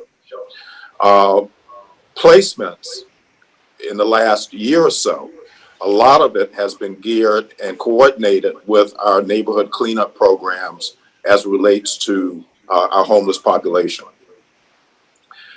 Example, Commissioner, in the Overtown area, we've had several cleanups. We look to revise our strategy, hopefully in the coming month or so. But we've had several cleanups where we've had several placements of individuals prior to those cleanups taking place. We try to provide 7 to a 14-day notice, and the green shirts are there on a daily basis prior to sanitation and net and the Overtown staff being present to begin to remove debris. We look to place individuals and provide them with services. That has been pretty significant over the last 2 or 3 months. We've also had similar programs or projects going on in the Little Havana area around Jose Marti, an area pretty much like Overtown that has provided us with a number of issues and problems over the years. We hope to rectify some of those issues. In years past, based upon information and communications with me from our green shirts, we've had to reroute school bus stops. We've contacted our police department to put up cameras. A number of individuals have been retained on drug charges. So it's a collaboration with a number of agencies to be able to address this issue. But our green shirts, our outreach staff are there on a daily basis, primarily all over the city of Miami. Ms. Fernandez, can you tell us what's the total budget that the Community House works with each year? Our budget is a little over $18 million, Mr. Chair. 55% is government funded. The other 45% is funded through fundraising, private and corporate donations. And is the Homeless Trust considered government funding? Yes, it is, sir. The government would be local, state, and federal, and it would include the Homeless Trust as the administrators of the food and beverage tax. And they also are the pass-through agency for majority of the federal funds we receive from U.S. HUD, as that is the structure U.S. HUD uses to administer their continuum of care homeless programs that goes through a central agency, and that's the Homeless Trust in Miami-Dade County. How much of your budget comes from the Homeless Trust? So we have about $11 million that comes from governmental funding, of which we have Homeless Trust food and beverage funded. We have an emergency housing program. We have the homeless prevention program we operate for the entire county, and our Lazarus Project. So we have 3 food and beverage funded programs. The balance of the programs we receive from the Homeless Trust are federally funded programs that flow through the Homeless Trust, but they're funded by U.S. HUD. Okay, so that means that, do you know how much of the funding that's actually generated by the Homeless Trust, or? The food and beverage tax is one of the several sources of funds they administer. They administer a food and beverage tax, which is the dedicated source of funding, as you know, collected in restaurants in all municipalities except Miami Beach, Surfside, and Bal Harbor. I know this year's collections have seen reductions of between 50 and 60% each month since COVID started, basically since April. And so they've had a humongous impact on their food and beverage funded projects, which support most of the emergency housing programs in Miami-Dade County, so that you understand federal government does not fund emergency housing. For our homeless population, to service them, we need our restaurants open. Yes, yeah. Okay. That's another issue. Yes. So they administer the food and beverage tax. The balance of the funding they administer, again, is as a flow-through agency, and they get a little over $30 million, maybe $32 million from federal HUD that flows through the Homeless Trust to agencies in the community to provide permanent supported housing, and that funds, for example, the City of Miami Outreach Program. U.S. HUD does not fund emergency housing through their HUD programs, 0 period. And they do not fund transitional housing, with the exception of maybe domestic violence, transitional housing, and homeless youth. Then they do get some state funding that they're also passed through. The Homeless Trust is not a direct service provider, so when they get those sources of funding, it funnels through them to agencies that they contract with. I'm going to ask you a couple more questions that are a bit more pointed, but I think you can handle them, because I think this is something that we have to be able to tackle together. And with your assistance, that we can get this taken care of. And then I'll let any of the commissioners ask any questions if they have any. But so, I've said on many occasions that Camilla's House hasn't been a good neighbor. And your facility, of course, is located in District 5, but it is very near to District 1. And we share 7th Avenue in a number of different places. And so just south of your facility, on the north side of it as well, northeast, and then south on the west side of 7th Avenue. I'll describe the first part, which is the south on the west side of 7th Avenue. There tend to be a number of individuals who have encamped on 7th Avenue. At one point, they were on county property just across the way from the women's jail, but then they moved onto the sidewalk. We know that they completely blocked the sidewalk, which is, of course, a policing issue as well, because the city of Miami, of course, has jurisdiction to move people along if they're blocking complete sidewalks, private or not. So there on that, and then on the east side of the 7th Avenue, which is on the sidewalk Camilla's House is, we know that there's always a gang of people there as well. And so the question becomes, for me, when I look at that location, and then I look at the second location that is just northeast of Camilla's House, how is it, the first question is, do you all send anyone out to engage with them to try to invite them into your facility instead of remaining there on the street where it's really 7th Avenue is 441, which is a major highway, where people cannot move freely north and south in that area. So if I'm a kid just there at Booker T. Washington Senior High School and I need to travel north on 7th Avenue, I'm restricted. I'm put in a very tough position of walking amongst people who have a number of different possessions that tend not to be sanitary, that they're engaged in activities that are not always lawful, and where they're intimidating, right? And so I have to walk through that in order to get home. How often is it that you all engage with those folk to try to invite them into your space? So as you know, we operate the county's specialized outreach program for the service-resistant, severely mentally ill homeless, the Lazarus Project. So our Lazarus Project is engaging clients there. And I do just want to back up a second.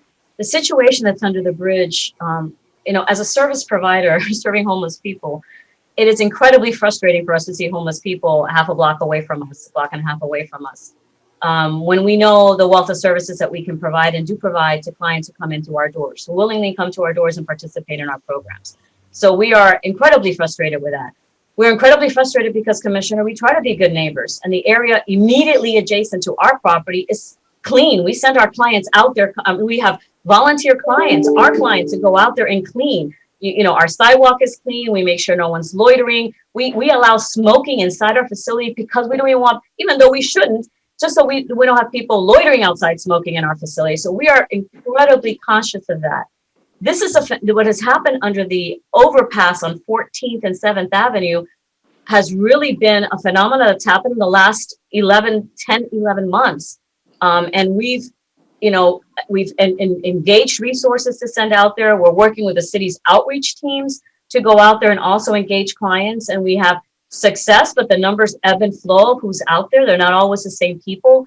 We don't have enforcement powers. We're limited there. I will send my teams often under the bridge. I will have our DDA, our teams and our volunteers go under the bridge and clean the public property under the bridge, because we appreciate the fact that this is our neighborhood and we don't need our neighborhood to look that way. And we don't want our neighborhood to look that way. And so we have taken the initiative and done that on our dime, including, by the way, Commissioner Reyes, the result of street feeding of those people out on the underneath that bridge, when you see containers that clearly are from street feeders. Commissioner, we're equally as frustrated. We're in the business of helping people, and we believe we do our best to keep our facility as neat and clean as possible, in and outside, to be good neighbors, to be good residents. We've in the past approached the city about assistance with neighbors across the street where we've had loitering, and how do we, can we get folks, we have a convenience store across the street. And in this great state of Florida, you can buy 1 can of beer. You don't have to buy a 6-pack. That's the state of Florida. And so, we have those challenges, as well. And we love to work with the city. We've gone out there and done, together gone out there and done, I'm not going to call them cleanups, when we go out there and offer services and have taken clients into the programs. But, we're equally frustrated, Commissioner, but we do send our Lazarus team out there, and we do work with the green shirts to try to engage those clients into our system. There's, it's part of who we are and what we do. It doesn't make sense to have them sleeping, 400 feet away from us or 300 feet away from us under an overpass. Senator, I saw your hand up, so I want to recognize you. Thank you, Mr. Chair. Ms. Fernandez, you blamed, in that diatribe you went through now, you blamed everybody from the state of Florida's beer selling policy on down, but you didn't mention about what your responsibility is. Mm-hmm. It is very, very frustrating to me to see what's happening because I represent District 1. Absolutely. Under that bridge, walking all the way down 14 to Jackson Hospital. Very frustrating. It's getting worse. Since I've been elected, it's getting worse. And a post-Pottinger world that we're in right now, I asked this question in my briefing yesterday to our city attorney. What can we do and what policies are being developed by your organization to deal and work with the city of Miami to solve this problem? Have you begun the process of doing an analysis of how you're going to deal with this issue in a post-Pottinger world? Well, Commissioner, again, we're not a walk-in shelter. No, there's no walk-in shelter in Miami-Dade County, which means the only way you get placed in Camilla's house is if you're placed there by a referring agency. That's not what I'm asking you. Are you working? That's why I said, are you working? Are you talking? Are you having conversations? All I heard you say is blame everybody but yourselves. So what's the solution? I think we all know the problem, right? We all know the problem. Understood. What proactive steps are you taking to solve the problem? We are doing our own our own engagement. You know the question, so I don't have to ask it. Go ahead. So we are doing our own engagement of clients there. We're augmenting the engagement that's being done by the City of Miami homeless programs of the homeless clients that are there. We are cleaning the area as often as we can. It's a public area down the street from us, but we're cleaning it. We've worked with the business owner next to us to make sure that they're also enforcing loitering and moving people off so they're not sleeping on the sidewalk on their property. It's the white building that's just south of us. So why is it getting worse? Why is the problem getting worse? Because you were created to solve the problem, right? Absolutely. So why is it getting worse in the last 10 months? Obviously you're not doing something is not being done right. I'm not blaming you specifically. I think it's a combination of lack of coordination and conversations. There were legal impediments that we had because of the Pottinger case before that we may not have anymore. Have you, since the Pottinger decision was thrown out, have you had any meetings at all with anyone in the city of Miami to talk about what can be done proactively moving forward? So there are homeless, committee meetings. I'm not going to say committee meetings. There's meetings to discuss homelessness that are scheduled through. Be specific, but be specific, please. Don't tell me. Not since the Pottinger just happened, I guess 3 weeks ago. There has been. Yeah, that's 3 weeks. So that's 3 weeks. Okay. So be specific, not committee meetings. I remember I've sat through hundreds of committee meetings and nothing ever came with them. So I mean, don't be specific. So what conversations have you had with who? Have you had those conversations with whom? And what are you thinking moving forward? What's your plan of action? So, Commissioner, since the final decision on Pottinger has happened, there has been I have not had any conversations with the city. I welcome a conversation with the city of how we can enhance what is happening in terms of placements, especially from the individuals that are located so closely to our facility, and trying to accelerate their placement into our program. We do not have enforcement capacity, obviously. So, the tents that are on the sidewalk, that's an enforcement issue. We can't, people have now something that we didn't have. Now you're blaming the city, but you're not blaming yourselves. So you're blaming the city. You blame the state for selling one beer. Now you're blaming the city. Tell me what you have done. What you have done in the last 3 weeks to solve the problem. because that's what you're supposed to be doing, right? So tell me what you have done and what your organization has done to talk to the city and say, hey, let's get together, let's talk about it, let's figure it out, let's work together. We don't have enforcement powers, but you do. So what can we do? How can we get there? Because I understand Chairman Hardeman's frustration, because we share the district, we share the area, and we've both seen it the last 10 months get worse, and we don't get answers to, and we don't get solutions. We only get a parroting of the problem over and over and over and over again. We know what the problem is. How do you think you're going to solve it? So, Commissioner, again, we're a homeless service agency. We don't have the ability to force individuals into our system, into our agency, nor does any other service provider. So we can work with the city to, as we have in the past, when they've gone up and done cleanups in areas, we make available the beds so that they can bring them in mass. We take them in mass so that there's a quick response to what, the engagement process that's done. We're part of that team because if the city wants to go, anybody wants to go in and clean out an area, they're going to need a place for those individuals to be placed, and we have done that. That's why we have the dedicated beds. That's why we have the dedicated beds. That's what this item is about. That's why we have the program in place. But if it's not, if they're vacant or they're not filled, that's an issue. And perhaps, Chairman, since I'm not getting an answer there, maybe Mr. Vickers can enlighten me a little bit as to what the city is doing, and what Ms. Mendez maybe can tell me what you're thinking after the conversation we had yesterday, Ms. Mendez. You allow me, Chair, to hear from Mr. Vickers? You recognize. Commissioner, the city attorney has set up a Zoom meeting to discuss our post-Pottinger activity. But I can tell you, in the area in which is being discussed now, Northwest 7th Avenue, just in front of the Women's Detention Center. That area, we had a meeting with the Florida Department of Transportation this week. That location will be completely closed off. Our homeless outreach has been there When? It should have started on Monday, but it will take place on Tuesday of the coming week. That area will be a construction site. I'm happy to say it's a construction site. Okay. So it's being closed off because it's a construction site. It's not being closed off to solve the problem. Commissioner, I'll take every grace wherever I can get it. So will I. Okay. That area will be closed off. An area at First Court and First Place under I-395. The city conveyed those streets to the state as staging areas, I believe, a couple of months ago in a commission meeting. They're being fenced off. Now, and I can tell you, along 17th Street between 7th Avenue and Jackson Hospital, which has been an area and an issue for me for the last couple of years, we have employees trying to maneuver that area coming from one of our major employers in the city, Jackson Hospital. Both sides of the sidewalk has been blocked. The only way you can maneuver is in the middle of the street.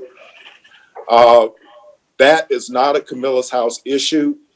A service provider in the neighborhood, another service provider who does not receive funding from any source. It's been difficult for us to even address issues with them. So that has been an issue there. But we have continued to do cleanups in that area, and hopefully we'll be able to address structures, makeshift structures that have been placed on streets, sidewalks. To block a sidewalk is an issue as it relates to the Rehab Act. There should be the ability of a wheelchair to come down a sidewalk. And I can tell you there are a couple of places that's virtually impossible. And we can clear them out today. 10 days later, we have an issue in the same location. And we've continued to do that. Discussions post-Pottinger, we are having between NET, Homeless Outreach, all through the Department of Human Services. So they're still around? NET's still around? Sir? Is NET still around? Whatever. Well, sir, you'll be picking up. I thought we got rid of them already. You'll be picking up a part of that, but we will be working with the commissioner's offices in those responsibilities to address, those areas to address those issues. For me, it's really important, Mr. Vickers, that Commissioner Hardeman has taken such an interest in this issue because it does impact his district and mine. That's really where the focus is of the problem, right? We bear the brunt of the issue. Yes, but the majority of the problem, the immediate problem we're facing, the most recent one is really it starts on the border of his district and it goes all the way to Jackson Hospital, which is all in my district. So to me, having been recently elected, to me that's a concern because we now have the tools available to us post-Pottinger to address this issue. Safety of our and Commissioner Hardeman was talking about Booker T and the children walking and the young adults walking in that area and having to walk past that population that could be dangerous, that could be problematic for them. That's a concern to me too, even though because that school is right across from my district, and a lot of the people that go the children that go to that school live in my district. So to me, the coordination between Camilla's house and the other service providers, the city attorney's office, and the explanation of whatever that Zoom meeting is going to take place, hopefully it'll be within the next 6 or 7 months. Mr. Vickers, your knowledge in this particular, I meant 6 or 7 days. I didn't mean months. I'm sorry. It was a Freudian slip. And your knowledge of the issue. Commissioner Hardeman is leaving us. He's been very, very attentive, and today he's dedicated a significant amount of time to this issue, and I'm very appreciative of that because your new district is going to include this area, and the county commission. And I think I saw a poll yesterday. I think you're going to win your election. So you're going to be a new county commissioner. You're going to have overlapping areas. So we're going to be working very closely together on this issue. So to me, this coordination has to happen sooner rather than later. These conversations have to happen via Zoom or Teams or in person or whatever, any way you do it, but they have to happen so we can address the issue. Stop talking about it, at least for this increase that we've seen in this population in this particular area. Of course, the homeless issue is a broader, bigger issue that with mental illness issues and all the other issues that deal with the homeless crisis that we've had in the country and the city. I get that.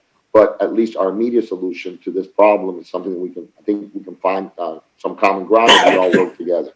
So, Mr. Vickers, I'm sorry to interrupt you, but I think Ms. Mendez, so we can move on, at least if you allow me, Chair, just give me an idea of what you're planning on, when you're planning on meeting, what you're planning on doing, and because we talked about it yesterday, so you've had more than 24 hours to think about it. And before you go, Ms. Vickers, Ms. Mendez, after you finish, I'm going to recognize Commissioner Reyes to speak. So, Mr. Reyes, just allow her to respond, and then. Okay.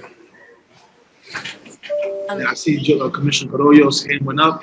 I also want to recognize we have someone from the homeless trust that's on the line as well. So, Ms. Mendez, you're recognized. Thank you, Chairman. We actually have a meeting set up for October 28th at 4 p.m.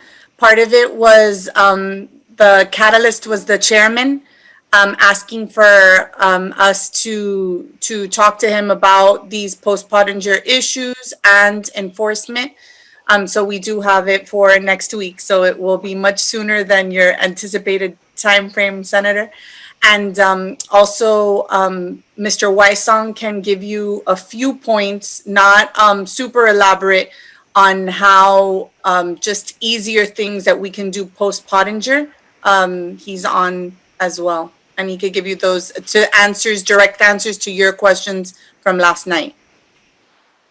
Right. Thank you, Honorable Chairman and members of the Commission. As the city attorney has said in the past, we can deal with homeless cleanups There is no prohibition. First, I wanted to make it clear that just because a person is homeless, they do not have any immunity from being arrested for violating a law. For example, selling drugs, battery, any of those types of things. They are not immune from prosecution for any of those things. However, the challenge we have is that there was a recent case that went up to the United States Supreme Court. They denied cert, essentially meaning that the provisions of this law stay in effect. And I'll just read a brief little snippet from it. It says, "We hold that so long as there is a greater number of homeless individuals in a jurisdiction than the number of available beds in shelters, the jurisdiction cannot prosecute homeless individuals for involuntarily sitting, lying, and sleeping in public." So if there's no room in the shelter, then the police cannot arrest somebody for sitting, lying, or sleeping in public. Like essentially, those would be characterized as trespassing on public property or sleeping in public, that sort of thing. And before you move on with this, I want to make it very clear that none of us have described arresting homeless people for sitting, lying, or sleeping in public. Right. One of the things that we want to make very clear, and I think this is where I heard Ms. Fernandez speak about it, and I think she's right in a number of ways about enforcement. What I found, and I'm going to let you finish, but this is a statement I'll make. What I found is that our officers are not engaging with people in the ways that they can, during Pottinger, nor post Pottinger. And so what that means is officers have the right to move people along when when certain activities are going on, not necessarily to arrest them, but to ask them to move on. And what we've seen in our areas especially is that there is an encampment of people always there. Now, I think the term homeless is a matter that you have to come to. It's a defined term, and it's not something that we should use lightly. So every individual that is out in the public, blocking sidewalks, making it very difficult for people to transgress, they're not necessarily homeless. And so I just want to, I don't want to use that term lightly, but I'll let you finish what you're saying. Very, very well taken, sir, in that, like you've said in previous meetings, that if there's a person selling dope on the street, the fact that they're a homeless person, they might not even be a homeless person. They might be taking advantage of the homeless people that are stuck there. And so you're right. We should address the violations as they exist and not necessarily the status of the person. But so on the one end of the spectrum, there is sort of a prohibition against arresting people for sitting, lying, and sleeping in public, so long as there's no shelter space available. But you can work on the aspects of that. So like if somebody is sleeping on the sidewalk and they are taking up the entire sidewalk, you can tell them to allow, pedestrian passage to go through. You can address issues like that. And I also believe it's important, and we have worked with the Human Services Division to help out with authorizing street cleanings, eliminating the dangerous conditions that come about from people congregating on the street, washing down the sidewalks. The court, specifically in absolving or rescinding the Pottinger settlement agreement, indicated that we were doing that correctly, that we were providing notice to these individuals, we were cleaning the streets, and the cleaning of the streets benefits everybody. So in this upcoming meeting, we intend on sharing the pitfalls, but also the opportunities for the department to take action. And I know the senator is very sensitive to the attorneys talking about policy matters, but I do think that we should also perhaps include the criminal justice system in this conversation, because a lot of times the police will make an arrest and the person will be back on the street sooner than the officer has finished writing their paperwork. And so we need to stress to the criminal justice system the importance of, when we do take action, when the police do make an arrest for something, that those cases be treated seriously. And so. Thank you. Commissioner Reyes? Yes, and I'm glad that we're having this conversation, and it's extremely important because it affects that area and affects most of the city, and particularly also downtown area. But in the area that Mr. Sherman that you were addressing and Senator you were addressing, And one thing that I had always, puzzled me is that we have an area that most of the times and sometimes has been clean. And it has been stated 10 days after that, or 5 days after that, it will be the same. And my question always being, what conditions are prevailing in that area that makes it so popular for homeless to come and camp again in the same area? You see, I mean, that is something that I don't know if anybody has analyzed it, that why it is so popular for that population to come back to the same area. Will be the proximity to Camilo's house and a meal, or will be a proximity to anything. I mean, I am not an expert, but I would like to have an analysis of why that particular area that, as Mr. Sherry, you know, and it has been there forever. Oh, I mean, I know that I used to drive by it every time that I was going to work. And one day it was clean, and I said, "Oh, look at this!" And 5 days later, it came back again. What makes it so popular? What conditions are there that will bring them back? And that is something that I wanted to also include in the analysis that you are requesting, and the actions that you are requesting. That maybe we can do away with what it is favorable for them to come in, and making them not so popular, and maybe we can clean those areas, because it is not fair for the residents and the people that have to go through that. It's not fair. And Ms. Fernandez, the reason I brought this up during this time is because of its proximity to Camilla's house. This particular, but I want to be very clear. I mean, there are people who are watching from the Overtown community, and there are areas that are much worse than this. I mean, we have businesses, and we have historic locations that attract tourists for showings of their property, which is predominantly the Black Police Precinct. That site, for instance, from 3rd Avenue, I'm going westward, or east or west, but from 3rd Avenue to approximately 6th Avenue. Mm-hmm. That area is inundated with. That's right. And what's particularly troubling about it is that we know that there are drug sales going there. That's why they're there. There's an individual that has no less than 50 bikes, so he's operating a business out of the space. It seems as if they built major construction. So you have apartment units that are there with beds and a number of different things that are not allowable on any in any public space, but they are not. It seems to be. I know there are cleanings that happen there that need to be more frequent, but there seems to be such lawlessness there and a lack of enforcement.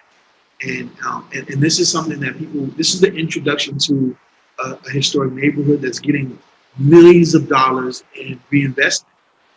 We have to be able to do better, not just for the individuals that are visiting that area, but especially for the people that live in the area and the homes that are being reinvested there. And so it's counterproductive to what we've been doing.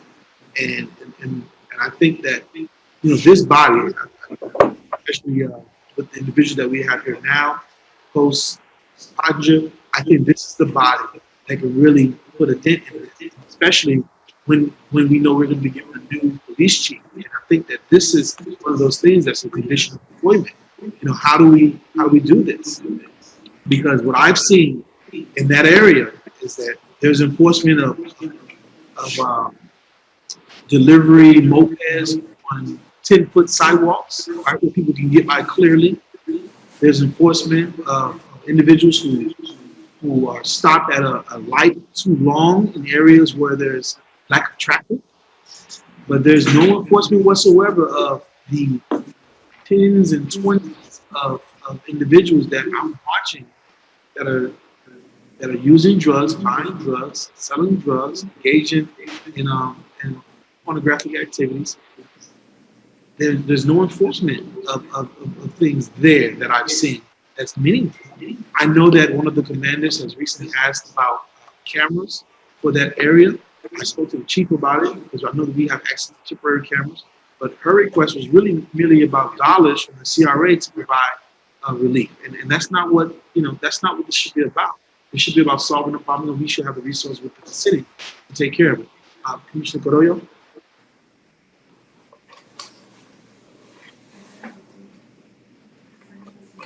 Commissioner Carollo, I know you had your hand up. I want to recognize you. Good man. Yeah, take your time. Don't choke on whatever you need you here.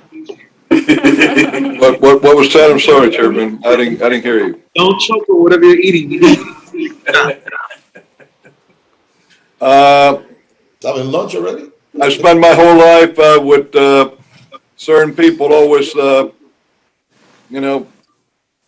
wanting me to choke on something, and it always ends up they're the ones that choke.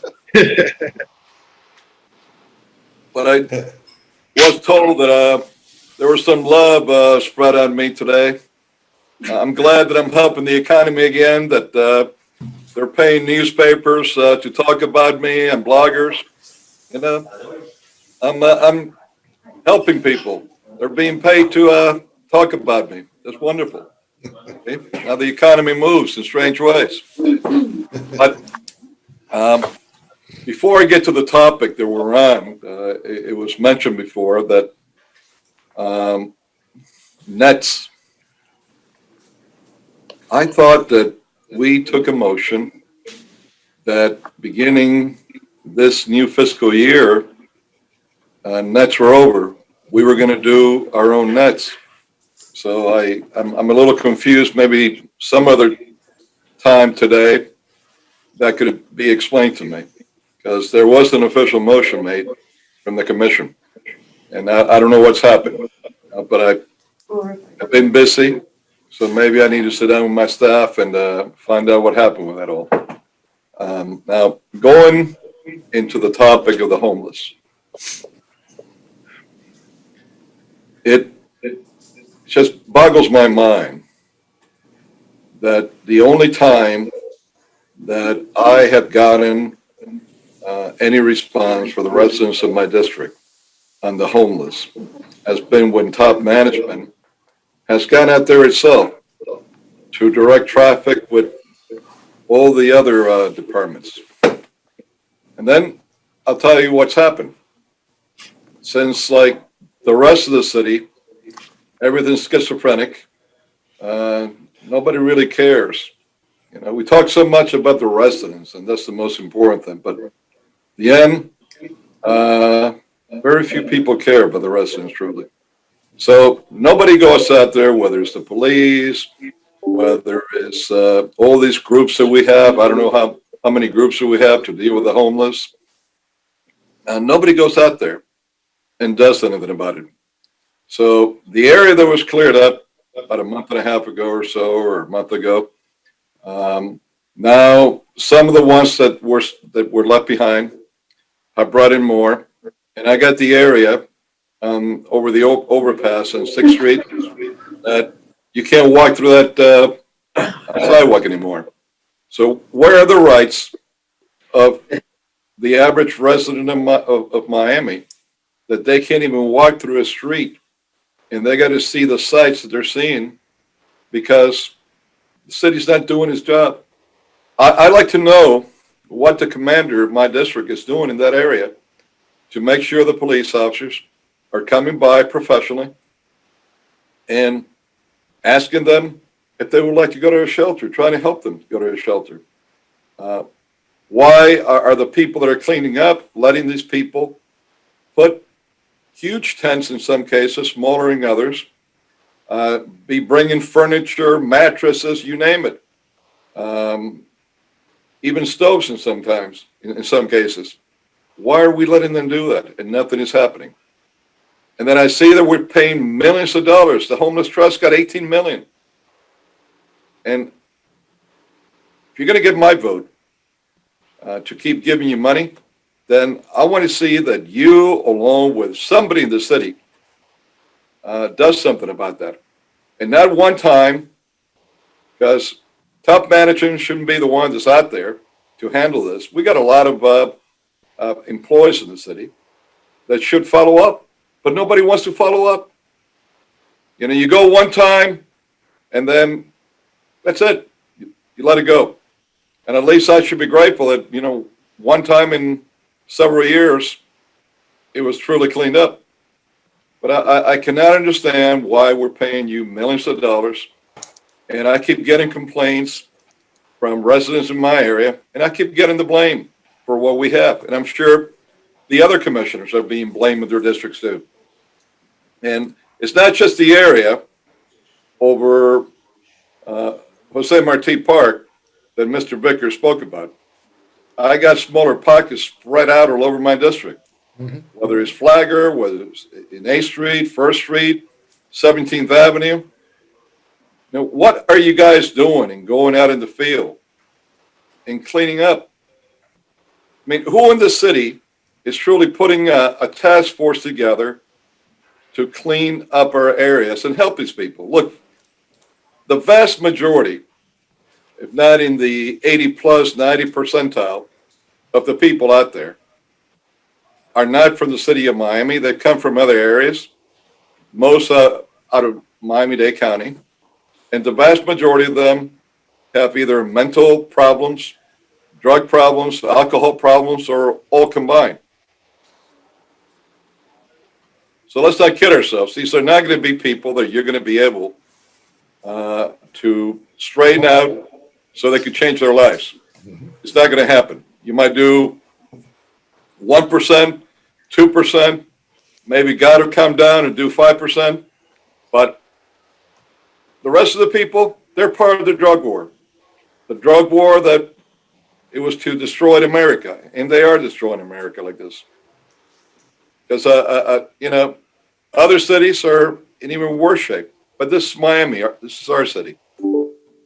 And I want to know what employees, what departments are responsible for helping these people be sent to whatever beds, whatever shelter, so that if they don't want to go and they refuse to go, we could deal with them humanely in another way.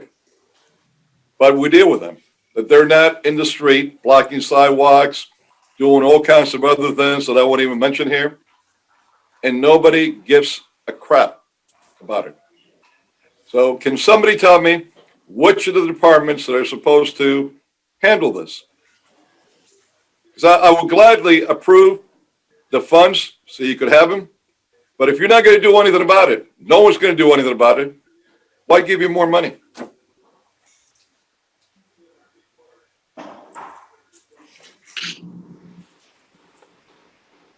So particularly the question that we would like from the administration to be answered.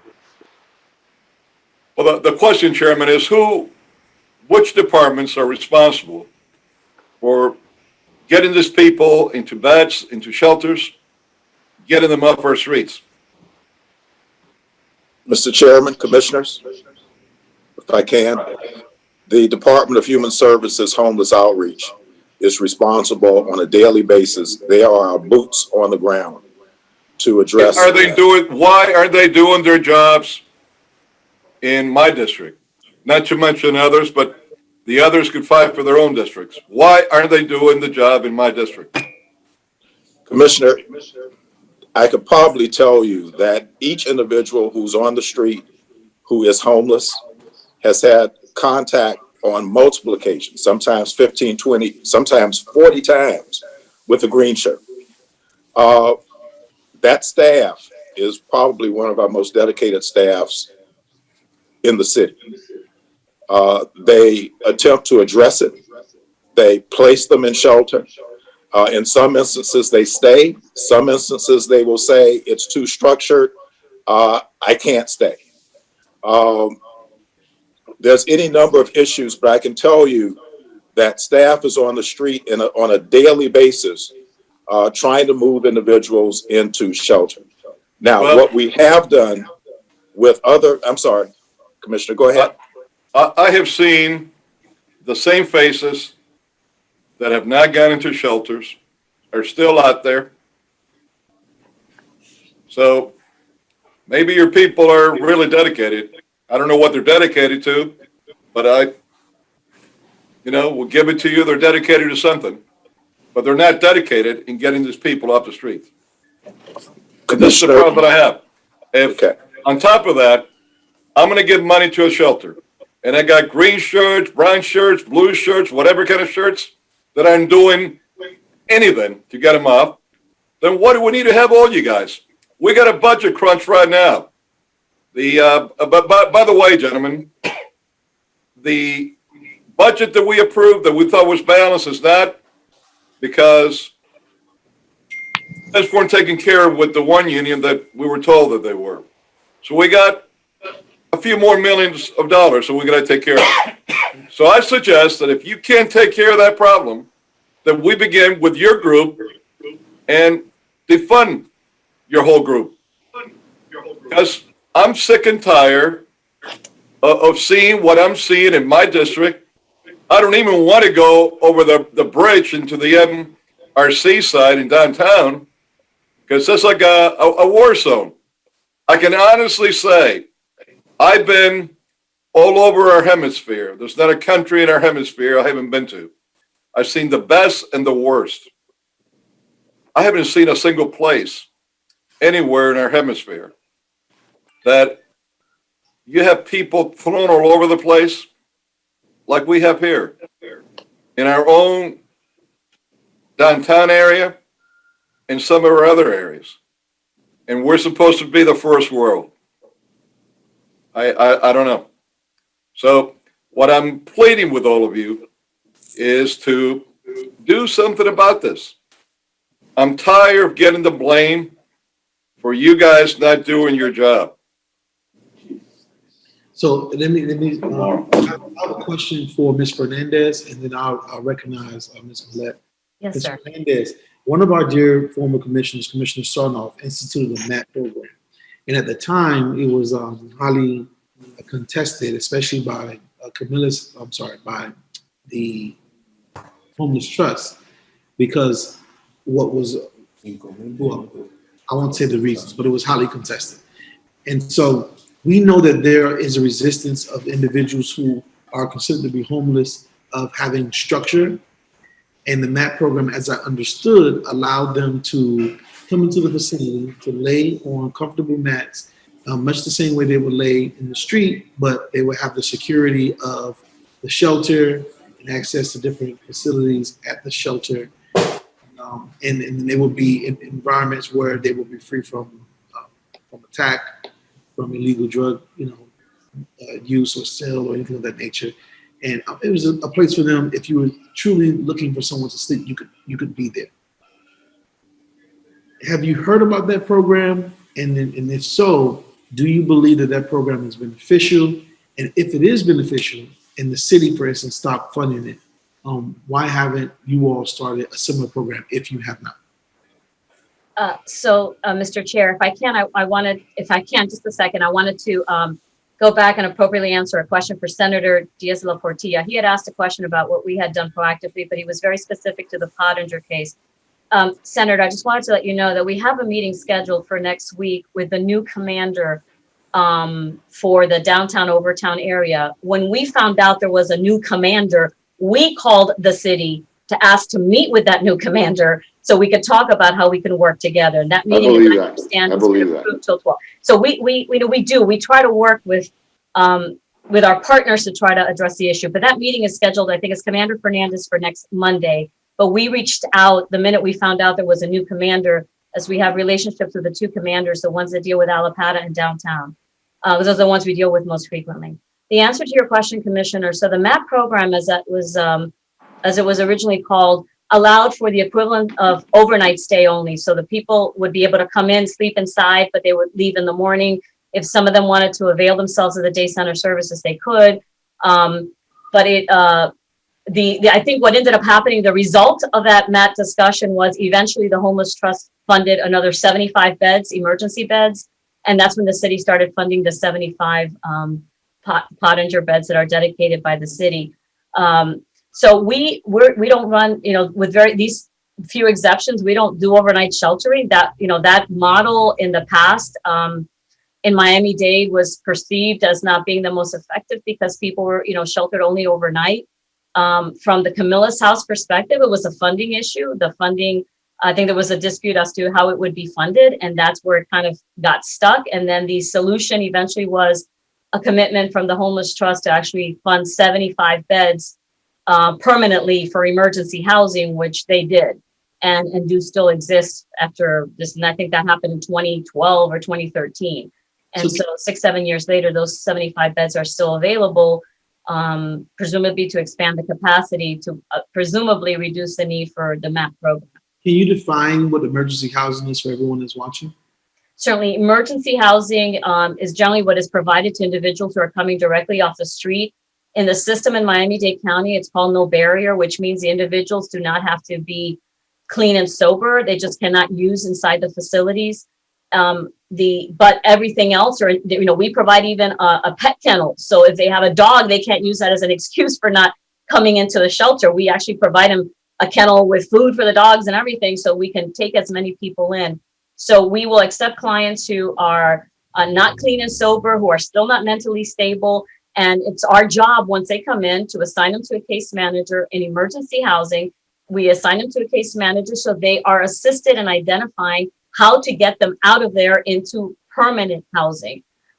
Whereas the more traditional shelter model is people, like in New York, you see that most frequently, like in New York, people come in, they line up, they spend the night, in the morning, maybe they have breakfast and then they leave, but not necessarily engaging in services. So the needle is not moving for those folks, versus an emergency housing, by the fact that we're able to engage them and guarantee that they're going to have a place to sleep the next night and the next night, as long as they're working with us. We are able to engage them and hopefully have a productive and meaningful outcome to their stay there.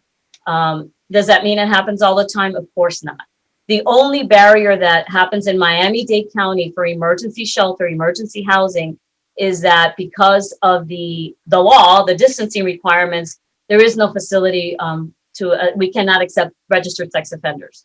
But other than that, we accept anyone else that comes in, even if, and then it's our responsibility to get them mentally stable. It becomes our responsibility to get them into treatment, to convince them to go into treatment, which we also offer at our facility. Okay, so then the question becomes the MAP program. Clearly, the MAP program, it would allow people, if, for instance, those who were sleeping on the street, it would allow them access to the facility. So at least for those individuals, they will be removed from the street at nighttime to be in a secure place. Did you find that at all beneficial to what our mission is in the city of Miami, along with your mission with the Camilla's House? So, Commissioner, I was not at Camilla's House when the MAP program was implemented. I would have to go back and pull numbers to see how many of those individuals eventually engaged in the system through that interaction with us, to see how many eventually got into the system, engaged into a permanent bed, and were able to then move out of homelessness into permanent housing. I would, be happy to look at. I wasn't here, so I'm not too familiar with. And I can understand if you're looking at it from that perspective, but also I think from the city's perspective, where we have a number of individuals who are, so say if they are homeless and they are eligible to enter into a MAP program, which of course is like the introduction, right?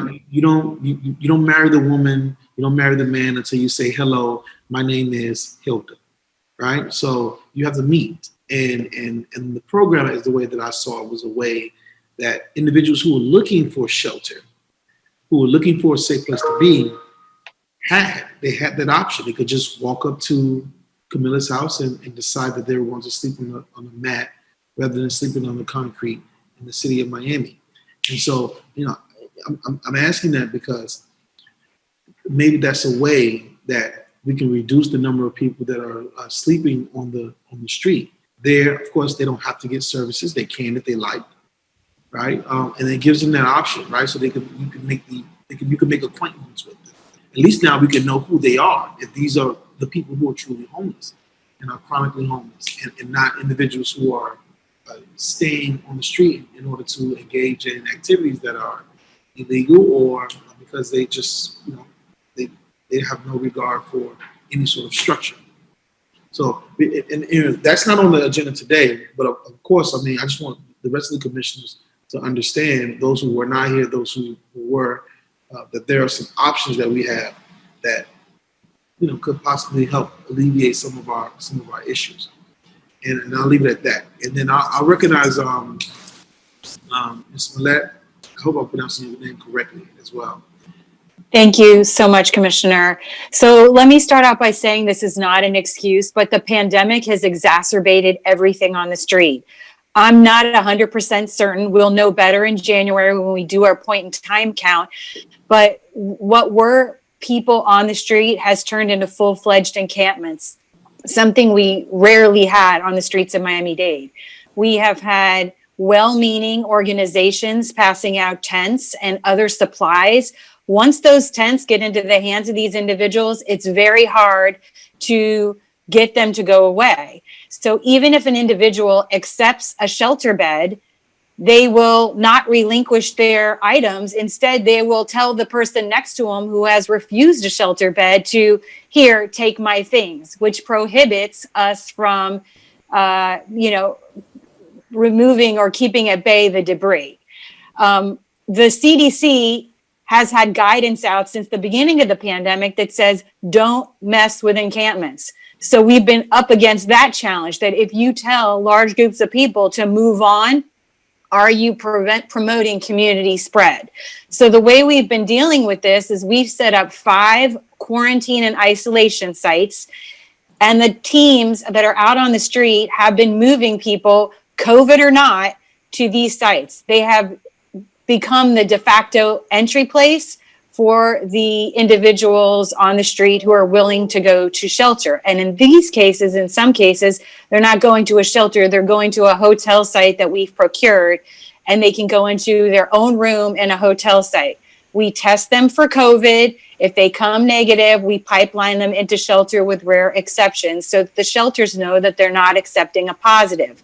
We have ample capacity today. If you were to walk up 14th Street and offer shelter to everyone there, we have a shelter bed for them right this moment. They have to be willing to go. For those who aren't willing to go, we continue to work them.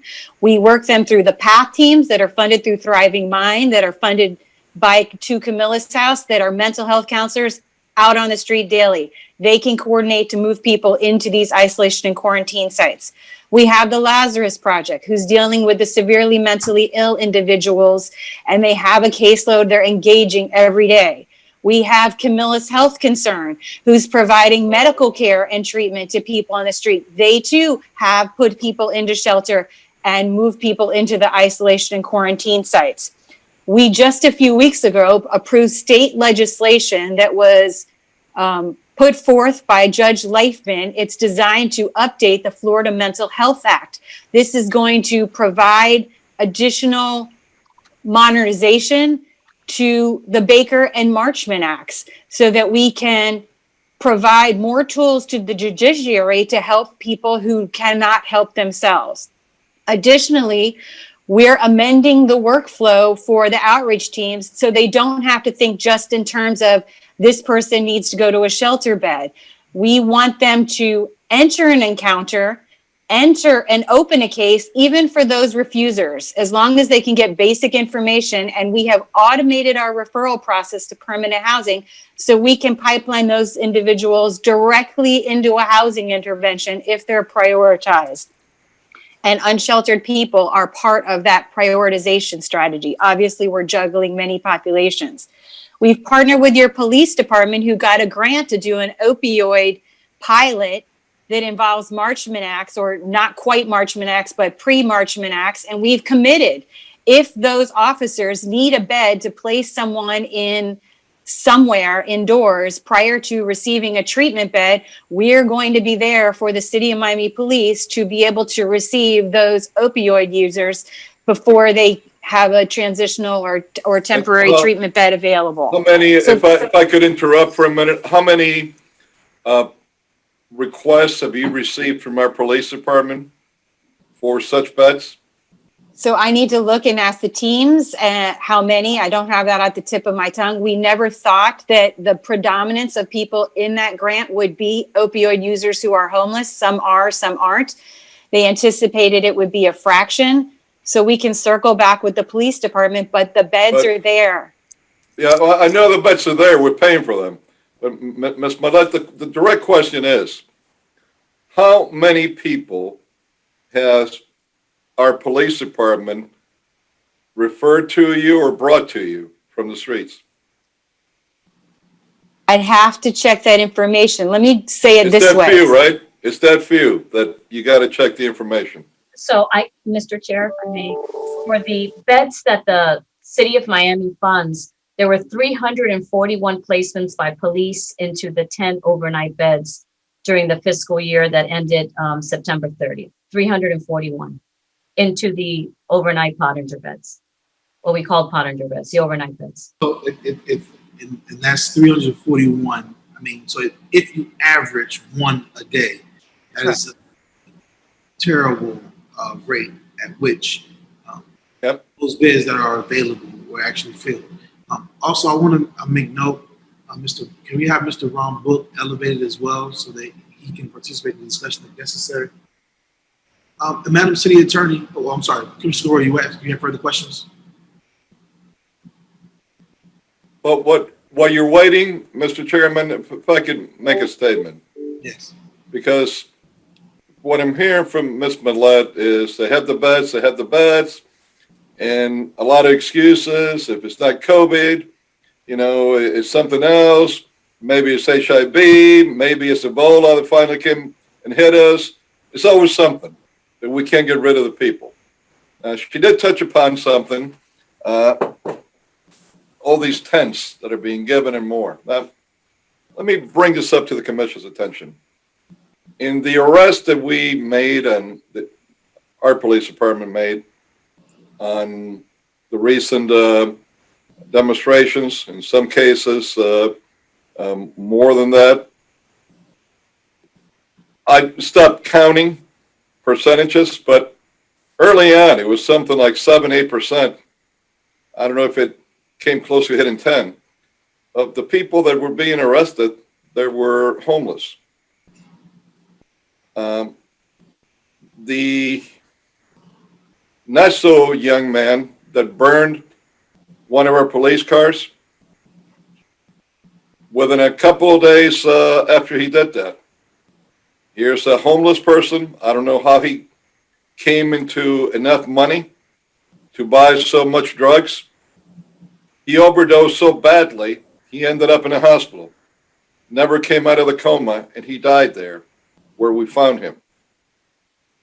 Now, I don't know if these people have good intentions or not, but whether they're not good intentions or whether they are and they're not understanding what they're doing, they're helping to destabilize many of our neighborhoods. And the homeless population that we have here, that's not a local homeless population. It's one that, for the most part, has been sent to us from numerous places that are not City of Miami. It's being used almost like a fifth column to destabilize our city, where our residents that own homes, that rent apartments, are afraid to even walk into their neighborhoods. And no one does anything about it. People get tired calling the police on 8th Street and 12th Avenue. We got a guy that's been there since I got here. I'm convinced the only way he's going to be gone is in one of his, drug fringes when he's thrown out in the middle of the street, like I've seen him. Someone's going to run him over. But it's not because any of the green shirts or blue shirts or any other shirts are going to get him out of there or do anything with him. So this is a problem that we have. It's a problem that's destabilizing our communities. It's hurting our city. It's hurting our economy. And if you all can't handle it, I'll tell you, I know the solution. I will gladly offer them a ticket wherever they came from. We'll pay for it. One-way ticket. And we'll give them a reward. I'd rather give them $5,000 a head and buy them a ticket You know, they could go to wonderful Portland, wonderful Seattle, you know, that beautiful Times Square in New York, or my old city, Chicago. Anywhere they want to go. San Francisco. We'll send them. We'll sign a contract.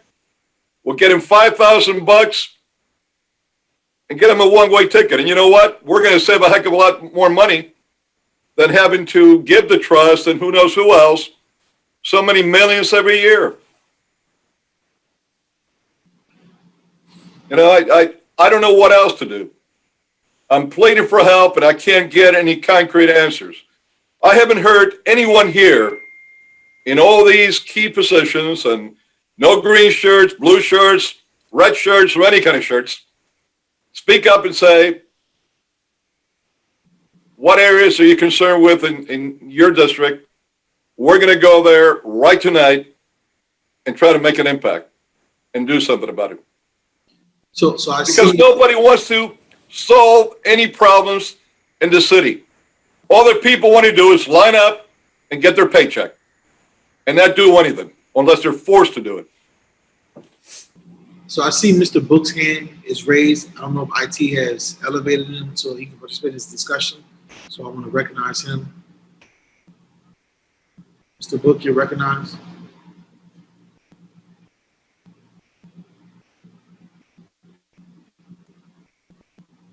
If you're Mr. Chair, thank you. So let me just chime in, and to you, Mr. Chair, and to members of the commission, and to the city attorney, and to Mr. Wysong. As your staff knows, in the manager's office, Mr. Vickers will tell you, we'll stop at nothing to try to help more than we've got now. There's nothing we won't do, and we will take 100%, Mr. Chair, through you to Commissioner Croyo. Your police department wants to bring us 10, wants to bring us 50, wants to bring us 100 people right now. We will put them in a bed right now. It's 12:10, Commissioner Croyo. At 1 o'clock, 2 o'clock, 4 o'clock, 8 o'clock tonight, we will put them into a bed right now. We have vacancy, we have opening, we will do it, number one. Number two, the issue for a minute of the tents, when Commissioner Diaz-de la Portilla raised that issue, and then you came on, Commissioner Croyo, and added to it 3 months ago, 2 months ago, when I was last in front of you, I said then what Ms. Millette said more politely than I did. We begged the Dream Defenders not to distribute tents. As the chair would tell you, because he has seen my back and forth communication with several of the individuals that live in Overtown that are desperate for us to remove the tents. We knew what was going to happen. We don't believe, and this is more to some questions that Commissioner Diaz-de la Portilla has posed to us along the way. It's not that there's 500 or 1,000 more people living on the streets, commissioners. It's basically the same number, but it looks significantly greater because you have tents that are not socially distanced. You have people living on top of one another. We have put ourselves back in appearance 20 years. 20 years. I don't know how long it's going to take us to get our handle back on that part, but the city shouldn't suffer it. And I don't, Commissioner Croyo, to you, I don't blame the police department for the tents. The tents were created by an interest group out there. Now that the Pottinger decision has been affirmed, if you will, by the declaration to take it up at the 11th Circuit, Mr. Wysong and Vicky can help us understand what added latitude that's going to give the police department. But Commissioner Croyo, I know where you were going on the Pottinger bed issue. We've talked about it repeatedly over the last 2 years. The trust originally started with 4-bed set aside. It didn't cost the city any money. We had a 4-bed set aside every night, 365 days a year. We couldn't get people in those beds. We're available to the police department. We've suspended the beds, but I can put them back into inventory tomorrow morning to you. Hilda at Camillus, of the 75 beds, commissioners, that you're paying for, she's got the 10 set-aside Pottinger beds. You can do the math on it. Just take 7 days a week, 10 beds. It's 70 room nights a week rather. You multiply it by 52, you're talking about 3,650 bed nights. If we're not putting heads in those beds, Hilda's holding those out of inventory for Pottinger placements. Well, we don't have Pottinger anymore. They're police placements now. Again, if you have other suggestions, any of you, we're happy to help. I just don't know what else to offer up. I'm still optimistic, Commissioner Reyes, that when COVID goes away, we'll be deep into that feeding practice. But we've got to have our outreach folks there, as we've talked about, our case management, our services folks there, so that we can get those folks, hopefully over time, to let us put them into shelter or housing. We remain as committed today as we were when we started that dialogue. Again, I repeat, you all have suggestions. Commissioner Russell, Commissioner Croyo, Commissioner Hardiman, Commissioner Diaz-Del Portillo, Commissioner Reyes, we're ready. We're ready. Just give us the suggestion. We talk to your management staff, whether it's Art, or it's Fernando, or it's Milt. We may not talk every day, but one of us touches base with each other every few days. We're in constant communication. Just tell us what we can do to help more. And Commissioner Hardiman, you're going to the county. You're going to the county, and you'll find you're going to have the ability to help even more by pushing us back over here to do more. Commissioner. Mr. Brook, we've known each other, I think, more years than we both want to remember. 49. I think, I think it's more than 45. Somewhere between 49 and 51. I was trying to. I think it was about maybe 19 or so, or 18. We were 18. You were chairman of a certain Democratic club in Florida International University. So were you. Somebody ran against you, and you lost. I remember. I don't remember that. I was too young. I read about it in the paper, in some of the historical archives. You weren't born. You weren't born yet, Commissioner. But I read in the historical archives about it. But the interesting part is that Commissioner Carrero is now admitting that he was once a Democrat. Yes, I was. I certainly was when I was a young man. Before he was helping John Grady of the American Party run for the U.S. Senate. When I was 18. You saw the lights. You could get all the Republicans. You could get all the Republicans in Miami and get them in a phone booth. There was enough room for it. And certainly the young Democrats at FIU gave the best parties. And I follow that tradition. You know, you date Democratic girls and whatever the other one is. I did. Anyway, moving along, if I had not been back to this commission, we wouldn't be having this discussion, because it was I that, when I came back and was hearing all these excuses with Pottinger, The same potager that I had when I was mayor, and we didn't have these problems back then with it. I brought up a resolution that was approved by this commission to challenge potager, to bring it back to court. And I was right by doing that. And we don't have it anymore. But now that we don't have it anymore, I see that I'm having the same problems. And no one can speak up and tell me what you're going to do to help solve it.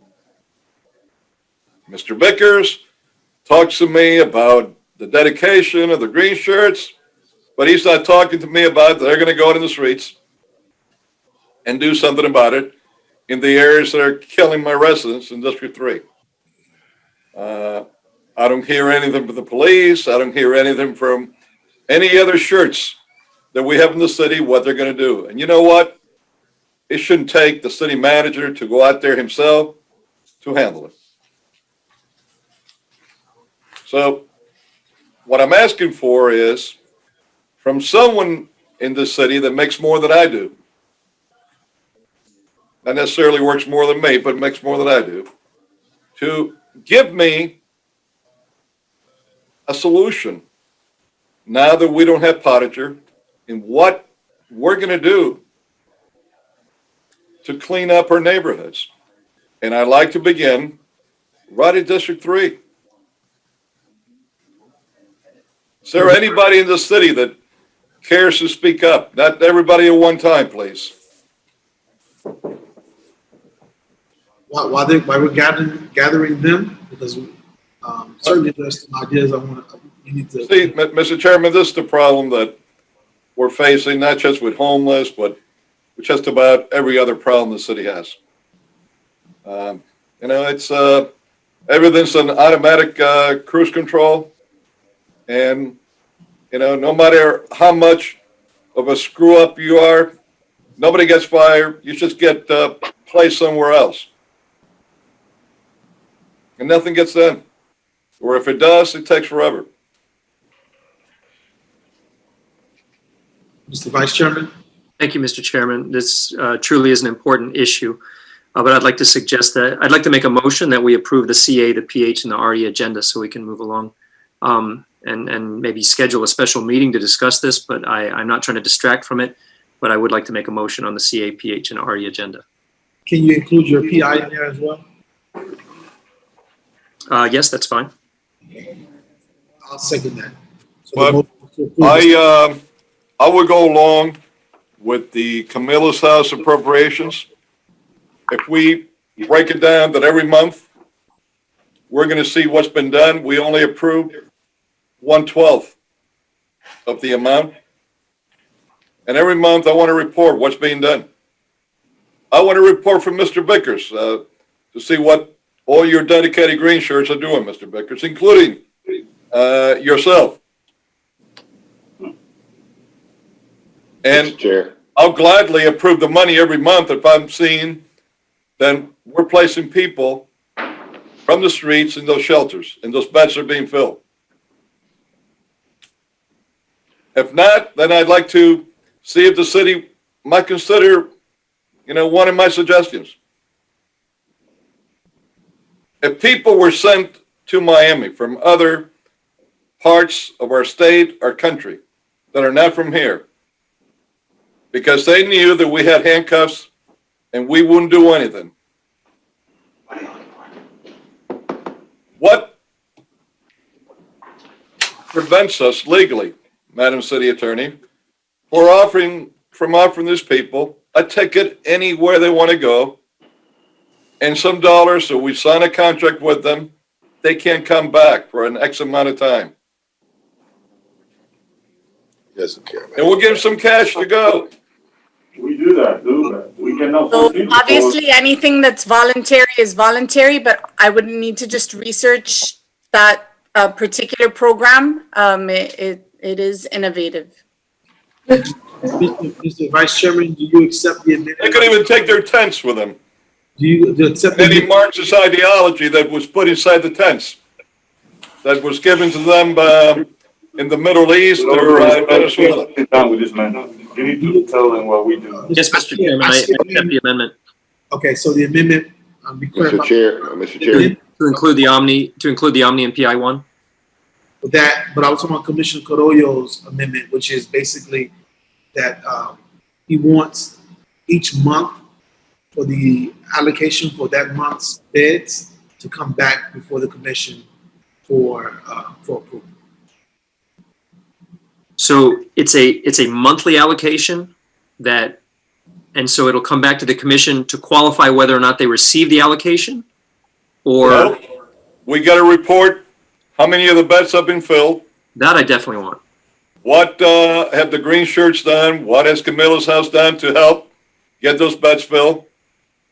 Any other department that should report? I would imagine police should be there. The city manager's office should report.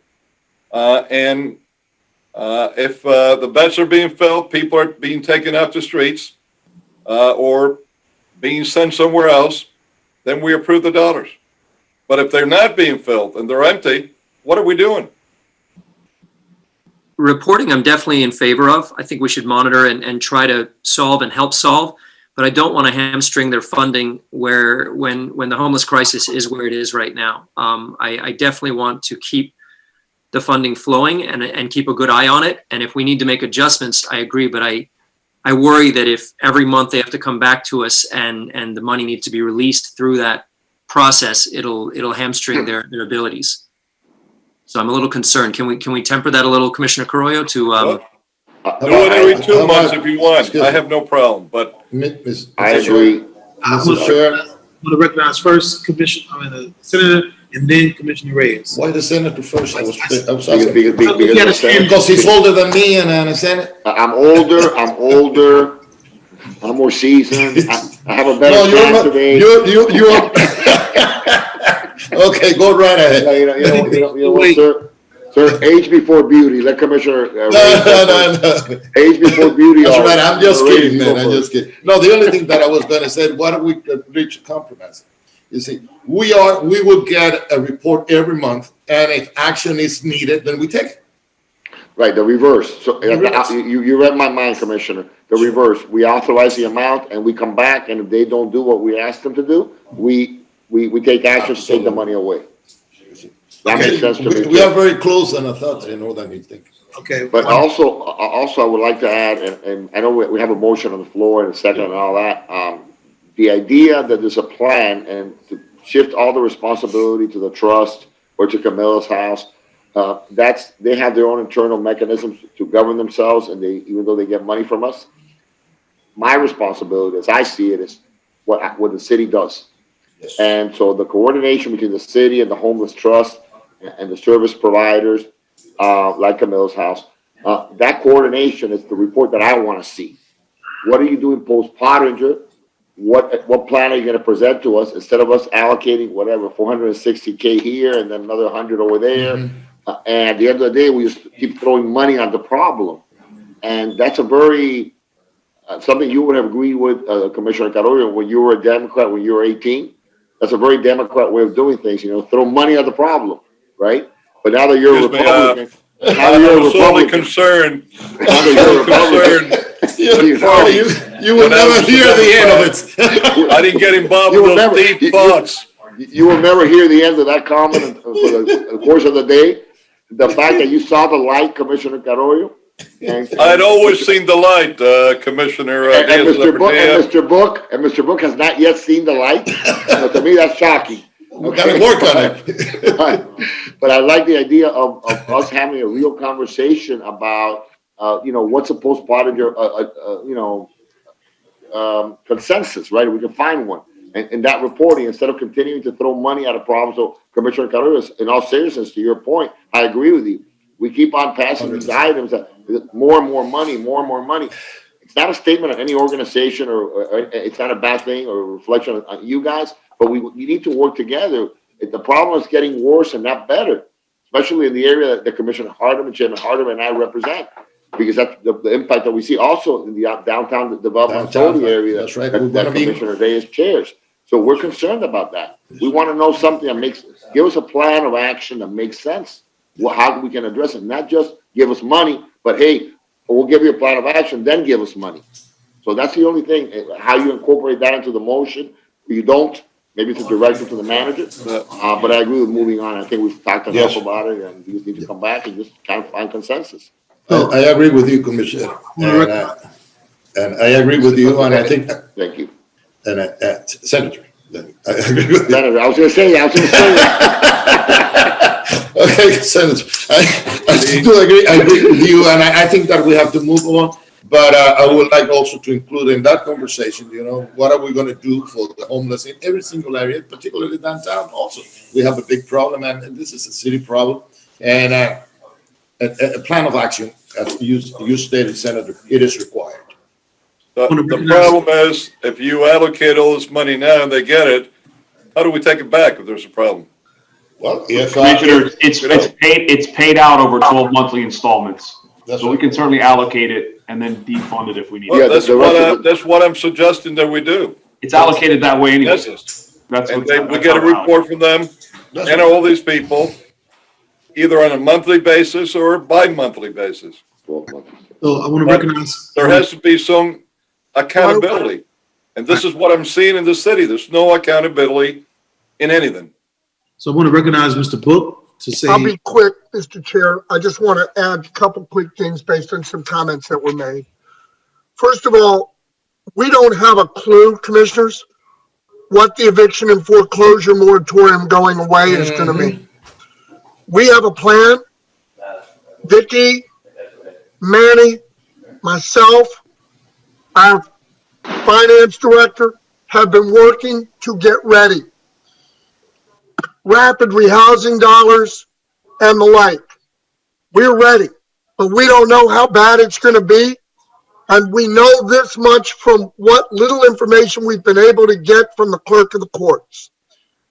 You've got more eviction actions, and more foreclosures in totality in your geographic boundaries than any other geographic boundary within the county, to the best of what we've been able to learn.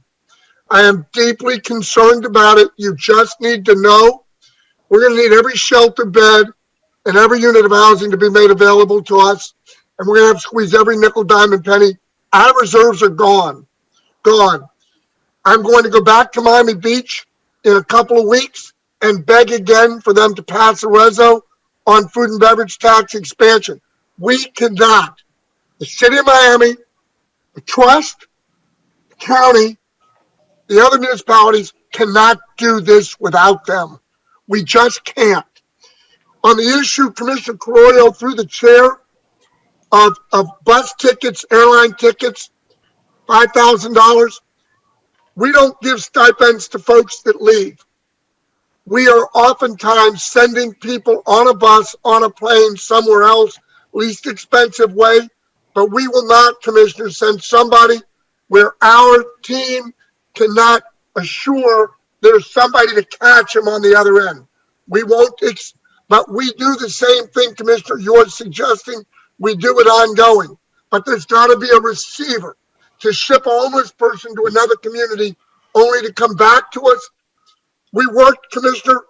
There was a, Vicky, how old was the short woman behind, old lady that behind Macy's that had been there for years? How old was she? Remind me. 80, 78? 78, I believe. Commissioner, we worked her. It took us years. We finally reunited her with her family in California about a year and a half ago. We will do that. I just need help. And the last thing I'm going to say to each of you, if it's Friday night, if it's Saturday afternoon, it's Sunday, and any one of you have a homeless person that wants to come in, you don't have to call anybody but me. You call me, my staff, our outreach teams collectively will go get that person and get them into shelter or housing right then. We have elected officials all over this county that call me at 10 o'clock at night, call me at 4 o'clock in the afternoon on a Saturday or Sunday. There's somebody sleeping in a car in a church parking lot. Every one of you, there isn't one of you, I don't believe, that doesn't have my cell number. I don't mind even putting it out there for everybody that's listening. It's 510 2000. You call me, you text me, we will get somebody picked up after hours. And I repeat, we have a placement right now for every single body that is sitting on your streets right now. Chair, thank you. See you, Henry. Senator. To understand, Mr. Chair, for clarity, to understand Commissioner Russell's, Vice Chair Russell's motion. So he wants to include CA1 and CA2 and PI1, correct? Is that it? No RE, no PHs, right? No, sir, it's the entire CA, PH, and RE agenda plus PI1. Oh, no, that's not going to happen. So I want to take out RE6. Yeah, is there something you want to take out of it? Yes, sir. I want to take out RE6. Okay. If you don't mind, Chair, and Vice Chair, and everything else I'm okay with. Okay, so Hey, hold on. Let's go over this again. What are we voting on? We're voting the CA, PH, what? And the RE agenda except RE6. That one's coming out. RE agenda. Except RE6. Except RE6. Let me see what RE6 is. That's the construction of a connected bay wall. Okay.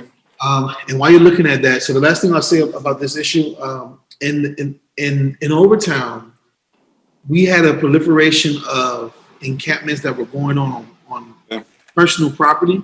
And what we did was we enacted an emergency ordinance that required people who had property that was undeveloped, where they were building these encampments deep into the property and engaging in sexual activity and drugs and things like that. So we required those property owners to have trespassing signs and also to have it enclosed. That was extremely successful in mitigating what was going on there. Now I'm looking at, we have this issue with these tents. And part of the issue that I have with the tents is that it diminishes the officer's ability to see what's absolutely inside of the tent. And so my fear is always that something is going on inside these tents that is more nefarious than what's going on outside the tents. And outside the tents, I mean, you're talking about sexual activity in plain view. And so my question would be for the city attorney, and then I'm sure that my colleagues will follow up on this in later sessions when I'm not here, but is that right now you can have, I know that it's against, well, let me be clear. Tents are either allowed or not allowed in public rights of way, parks, etc., things like that. And they must be allowed in some kind of way if these tents are being used the way they're being used by people who are putting them up in our rights of way. So my question becomes, for the way that they're being used, can we require through city ordinance for tents to be transparent and not to be blocked by, say, for instance, if they are transparent, then not to be covered so they render themselves not transparent, so that if there are tents available that people are using in the public rights of way, that at least officers have an opportunity to see where they are, what's happening inside of those tents. So we did a little bit of research on this when you first brought it to our attention about expectation of privacy inside of a tent and all that. So we will do some more research with regard to this particular issue. We are also doing research to see if the tents can be, put away in the daytime and just used for sleeping and for changing and those type of scenarios. So those are things that we're looking into to address the tent situation. We're also looking at sizing of the tents, because you know that there's the personal tents that are really small for one person, and then there's some of the tents that you've been seeing in your area, which are bigger, much bigger. So those types of things are items that we're researching with regard to all this. Okay, Senator. Yeah, just a very quick question, going back to RE6, because if Commissioner or Vice Chair Russell can just very quickly walk me through the reasoning behind it. I don't mind including it in the agenda. I just want to make sure the river walk is also included in that. That's my concern. And so just give me like sort of an overall quick succinct way of, what we're trying to do here? Thank you, Senator. Through the chair, it was an oversight on my part to not include the Riverwalk.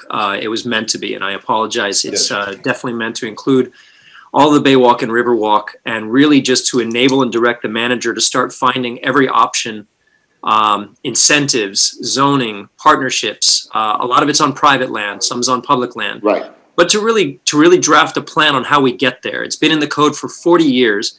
There's 9 missing points on the Baywalk.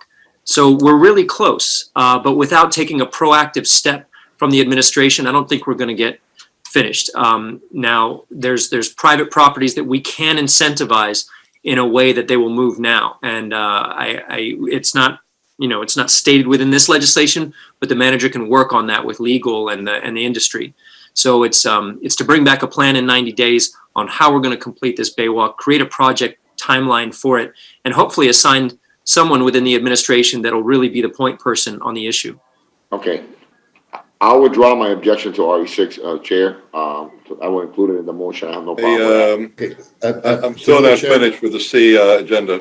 To the chair, I want to make a comment on RE6. Commissioner Russell, I'm requesting that I'm going to vote for this, and I co-sponsor it, but I want to request that we work together with Downtown Development DDA, because in order to be consistent and for example, on that signage, and be consistent and be uniform. You see, instead of having some type of signage or some type of construction on one side and not on the other, let's be uniform Absolutely. You're absolutely correct. So if there's an amendment similar to PI1 where we're including the Omni with PI1, I'd like to include the DDAs in cooperation with the DDA, who's really led the effort on this and has the most information and research to date that we do a cooperative effort. And I know that you are very, very knowledgeable of that, what I'm talking about. Thank you, and thanks for closing. Chair. You recognize, sir? I'm going to get you, Mr. City Clerk. But 2 points. One, on CA1 and CA2 with the trust, the manager said that he could pay monthly. So I'd like to make an amendment that the payments would be paid on a monthly basis. And that every 2 months, we get a full reporting, not just from them, but from all the parties in the city of Miami government that have something to do with the homeless, so that we could see if our money's being put to good use or not. Last but not least, Mr. Book made 2 statements that I'd like to address. One, thank you, Mr. Book, for confirming what I said when you spoke about that lady that you got her connected with her family in California. She's from California. That's where she should be, in California, not in Miami. The other point you talked about, foreclosures and people that are going to be left homeless, those people are not going to be a problem for us because they're not going to be in the streets. Those people are going to look for shelters. They're going to look for that kind of help. The problems that we have in the streets are quite different. They're from people, as I stated before, that are, the most part, been sent to us. There are people that want to stay in the streets. They have major drug addictions, alcohol addictions, both sometimes. Mental problems that, yes, drugs will bring to you many times. So you got people with all those combinations that want to stay in the streets. The homeless, as we used to know it, people that are left without jobs, their homes are foreclosed or what have you. That's not what we have in the streets. So I'd like to make sure that we have those amendments that, would guarantee that the trust gets their money, but that we're not giving it all at one time. So if we have a problem and we want to deal with it in a different way, we have the option on doing it. Lastly, keep hear you guys calling Diaz-Liberty a senator. Is there a reason why you're calling him senator? Did we call you mayor? I want to hear it. The proper title. Not from Diaz-Liberty. No. From The proper title is majority leader or leader. No. Or- So let me say this. Senator, I mean, you could whatever. Chairman. I'm always one question ahead, right? No. And then Russell started with the senator too, so I'll ask Russell. I'm always one question ahead, right? So I'll say this. The only reason I don't refer to you as mayor is because you confuse the people. Well, you could use manager. You could use vice mayor. I've had quite a few titles before. Listen, So I'm just wondering. Mr. Chair. Am I being targeted? Am I being targeted? He preferred to be called Leader Diaz de la Portilla. Leader. Because he was the majority leader. Mr. Book knows it's always leader Diaz de la Portilla, but Mayor You only Carollo. have a tunnel. You only have a tunnel out of the Port of Miami because of him. Because of what he did together with David Rivera when Rivera was chair of approach. And Why are you lumping me with him now? And he brought, Really? Please, You're doing so well. You're doing so well. Now you're lumping me. Quit while you're ahead. Leader, do you remember bringing the Senate president down on Easter weekend to the Port of Miami? You remember Mr. that? Book, please, I'm remember going to that? give you a suggestion. From here on, please refrain from bringing up such unpleasant individuals when you come up here and speak to us. Occasionally, you just recite history, not endorsing history. Well, I'm not asking now I think it's a good time to call the question, I think. Yes, In right. fact, I would take it one more step. You know, No, before please that do not step, bring up before that such step. repugnant individuals. Let's call the Before that question. step, please, let's just vote on it. Let's call the question. I retract the name. I want to get a Want to clarify the amendment? The amendment would be that No, I heard it. I just want to restate it if I'm catching it the same way. the city manager will be paying the monies allocated on a monthly basis. So he knows he's got to pay it on a monthly basis. This way, when we get our bi-monthly report every 2 months, if there's any problems that we want to take action, the money hasn't all been given out in one lump sum. Thank you. Can that report be written rather than coming to the dais in person so that we don't take a full day, half day of each commission meeting? I think we need people to come in, maybe after we see real action happening, maybe, then we could get reports. But at least in the beginning, we need people to come up and give us a report. But could Because be, I'd like in to this see- city, if you don't hold anybody accountable, and few people are, then nothing happens. but if they're not through the chair, they're not mutual exclusive. I would like to have a written report so I can read, so if anybody. Oh, yeah, comment that before the too, of commission. course, yeah. And we Yeah, both. have some, I don't want to be surprised. Yep. Yes, and just to clarify, any stoppage of the payment would require a new action. It's not a new That's action. correct. That's correct. That's right. So the money will flow unless we change our That is market. correct. This, Unless we motion's take been made. action. I really appreciate that. Yes, absolutely on the amendment and all the other amendments that have been submitted so far. Okay. Something about the secretary as well. Mr. Hannon, you have any further clarification you need? Yes, Chair, Madam City Attorney, I just want to make sure, is this amendment for CA1 and CA2 or for CA1 only? Or both. They're both monies. You have monies Money, involved in money, both of them. Right.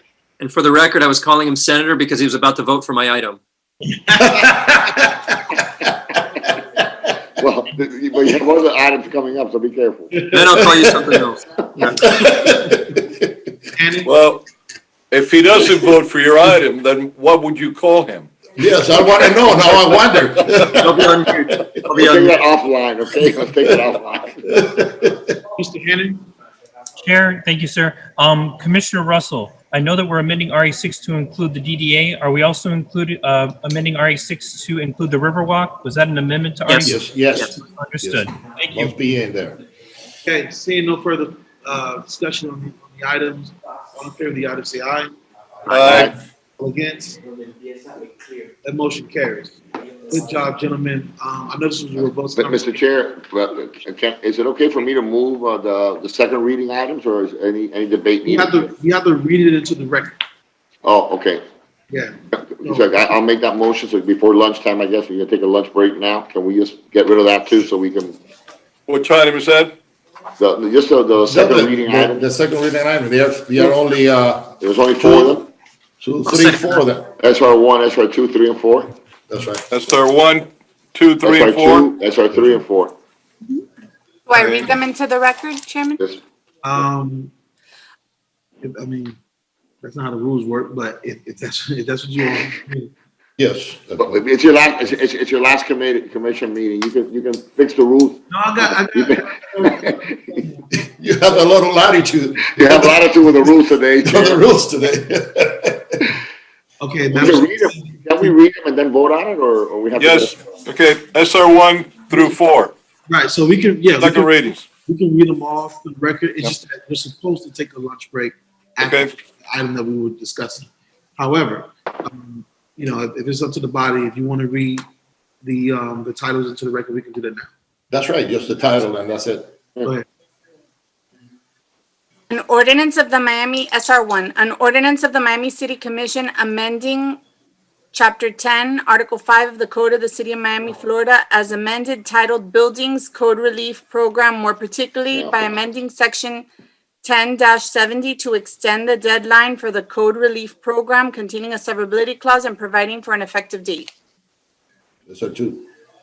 SR 2, an ordinance of the Miami City Commission amending Chapter 18, Article 3 of the Code of the City of Miami, Florida, as amended, titled Finance, City of Miami Procurement Ordinance, more particularly by amending Section 1872 of the City Code titled Application and Exclusions, Section 1873 of the City Code titled Definitions, Section 1885 of the City Code titled Competitive Sealed Bidding, Section 1886 titled Competitive Negotiations, Competitive Sealed Proposals, Section 18118 titled Public-Private Partnerships, Section 18-119 of the City Code titled Unsolicited Proposals, all to modify and/or add electronic submission and receipt of bids and proposals for formal solicitations, removal of the current notice advertisement requirement of publication of each formal solicitation via multiple different newspapers, and updating current language containing a severability clause and providing for an immediate effective date. SR 3, an ordinance of the Miami City Commission amending Chapter 10, Article 1 of the Code of the City of Miami, Florida, is amended, titled Buildings in General, to establish a new Section 10-9 of the City Code titled Failure to Acquire Required Permits, requiring securing of construction sites when under emergency weather warnings or watches, environmental violations, stop work orders, penalties, providing that compliance with city code in general is a requirement of the City of Miami issued building permits, providing for the requirement of all construction sites to comply with pre-natural disaster site secure mandates, stormwater pollution, discharge elimination, and erosion control, providing for enforcement pursuant to Chapter 2, Article 10, and other existing sections of the City Code containing a severability clause, and providing for an immediate effective date. And SR 4, an ordinance of the Miami City Commission amending Chapter 2, Article 4, Division 2 of the Code of the City of Miami, Florida, as amended, entitled Administration, Department, Planning, Building, and Zoning, to provide for inclusion of building violations as a reason for revocation of certificates of use containing a severability clause and providing for an immediate effective date. The chair would entertain a motion to approve. We already have a motion. It was moved by Commissioner Diaz-de-la-Portilla, second by Commissioner Russell. Okay, noted for the record. Any discussion? Hearing none, all in favor, say aye. Aye. All against? That motion carries. Yes, sir. All right, so let's go. We'll be back from lunch break by 3 o'clock. Fine. All right, see you soon. Fine with you. Thank you. With us. Thank you. See you later, guys. Take care. Senator.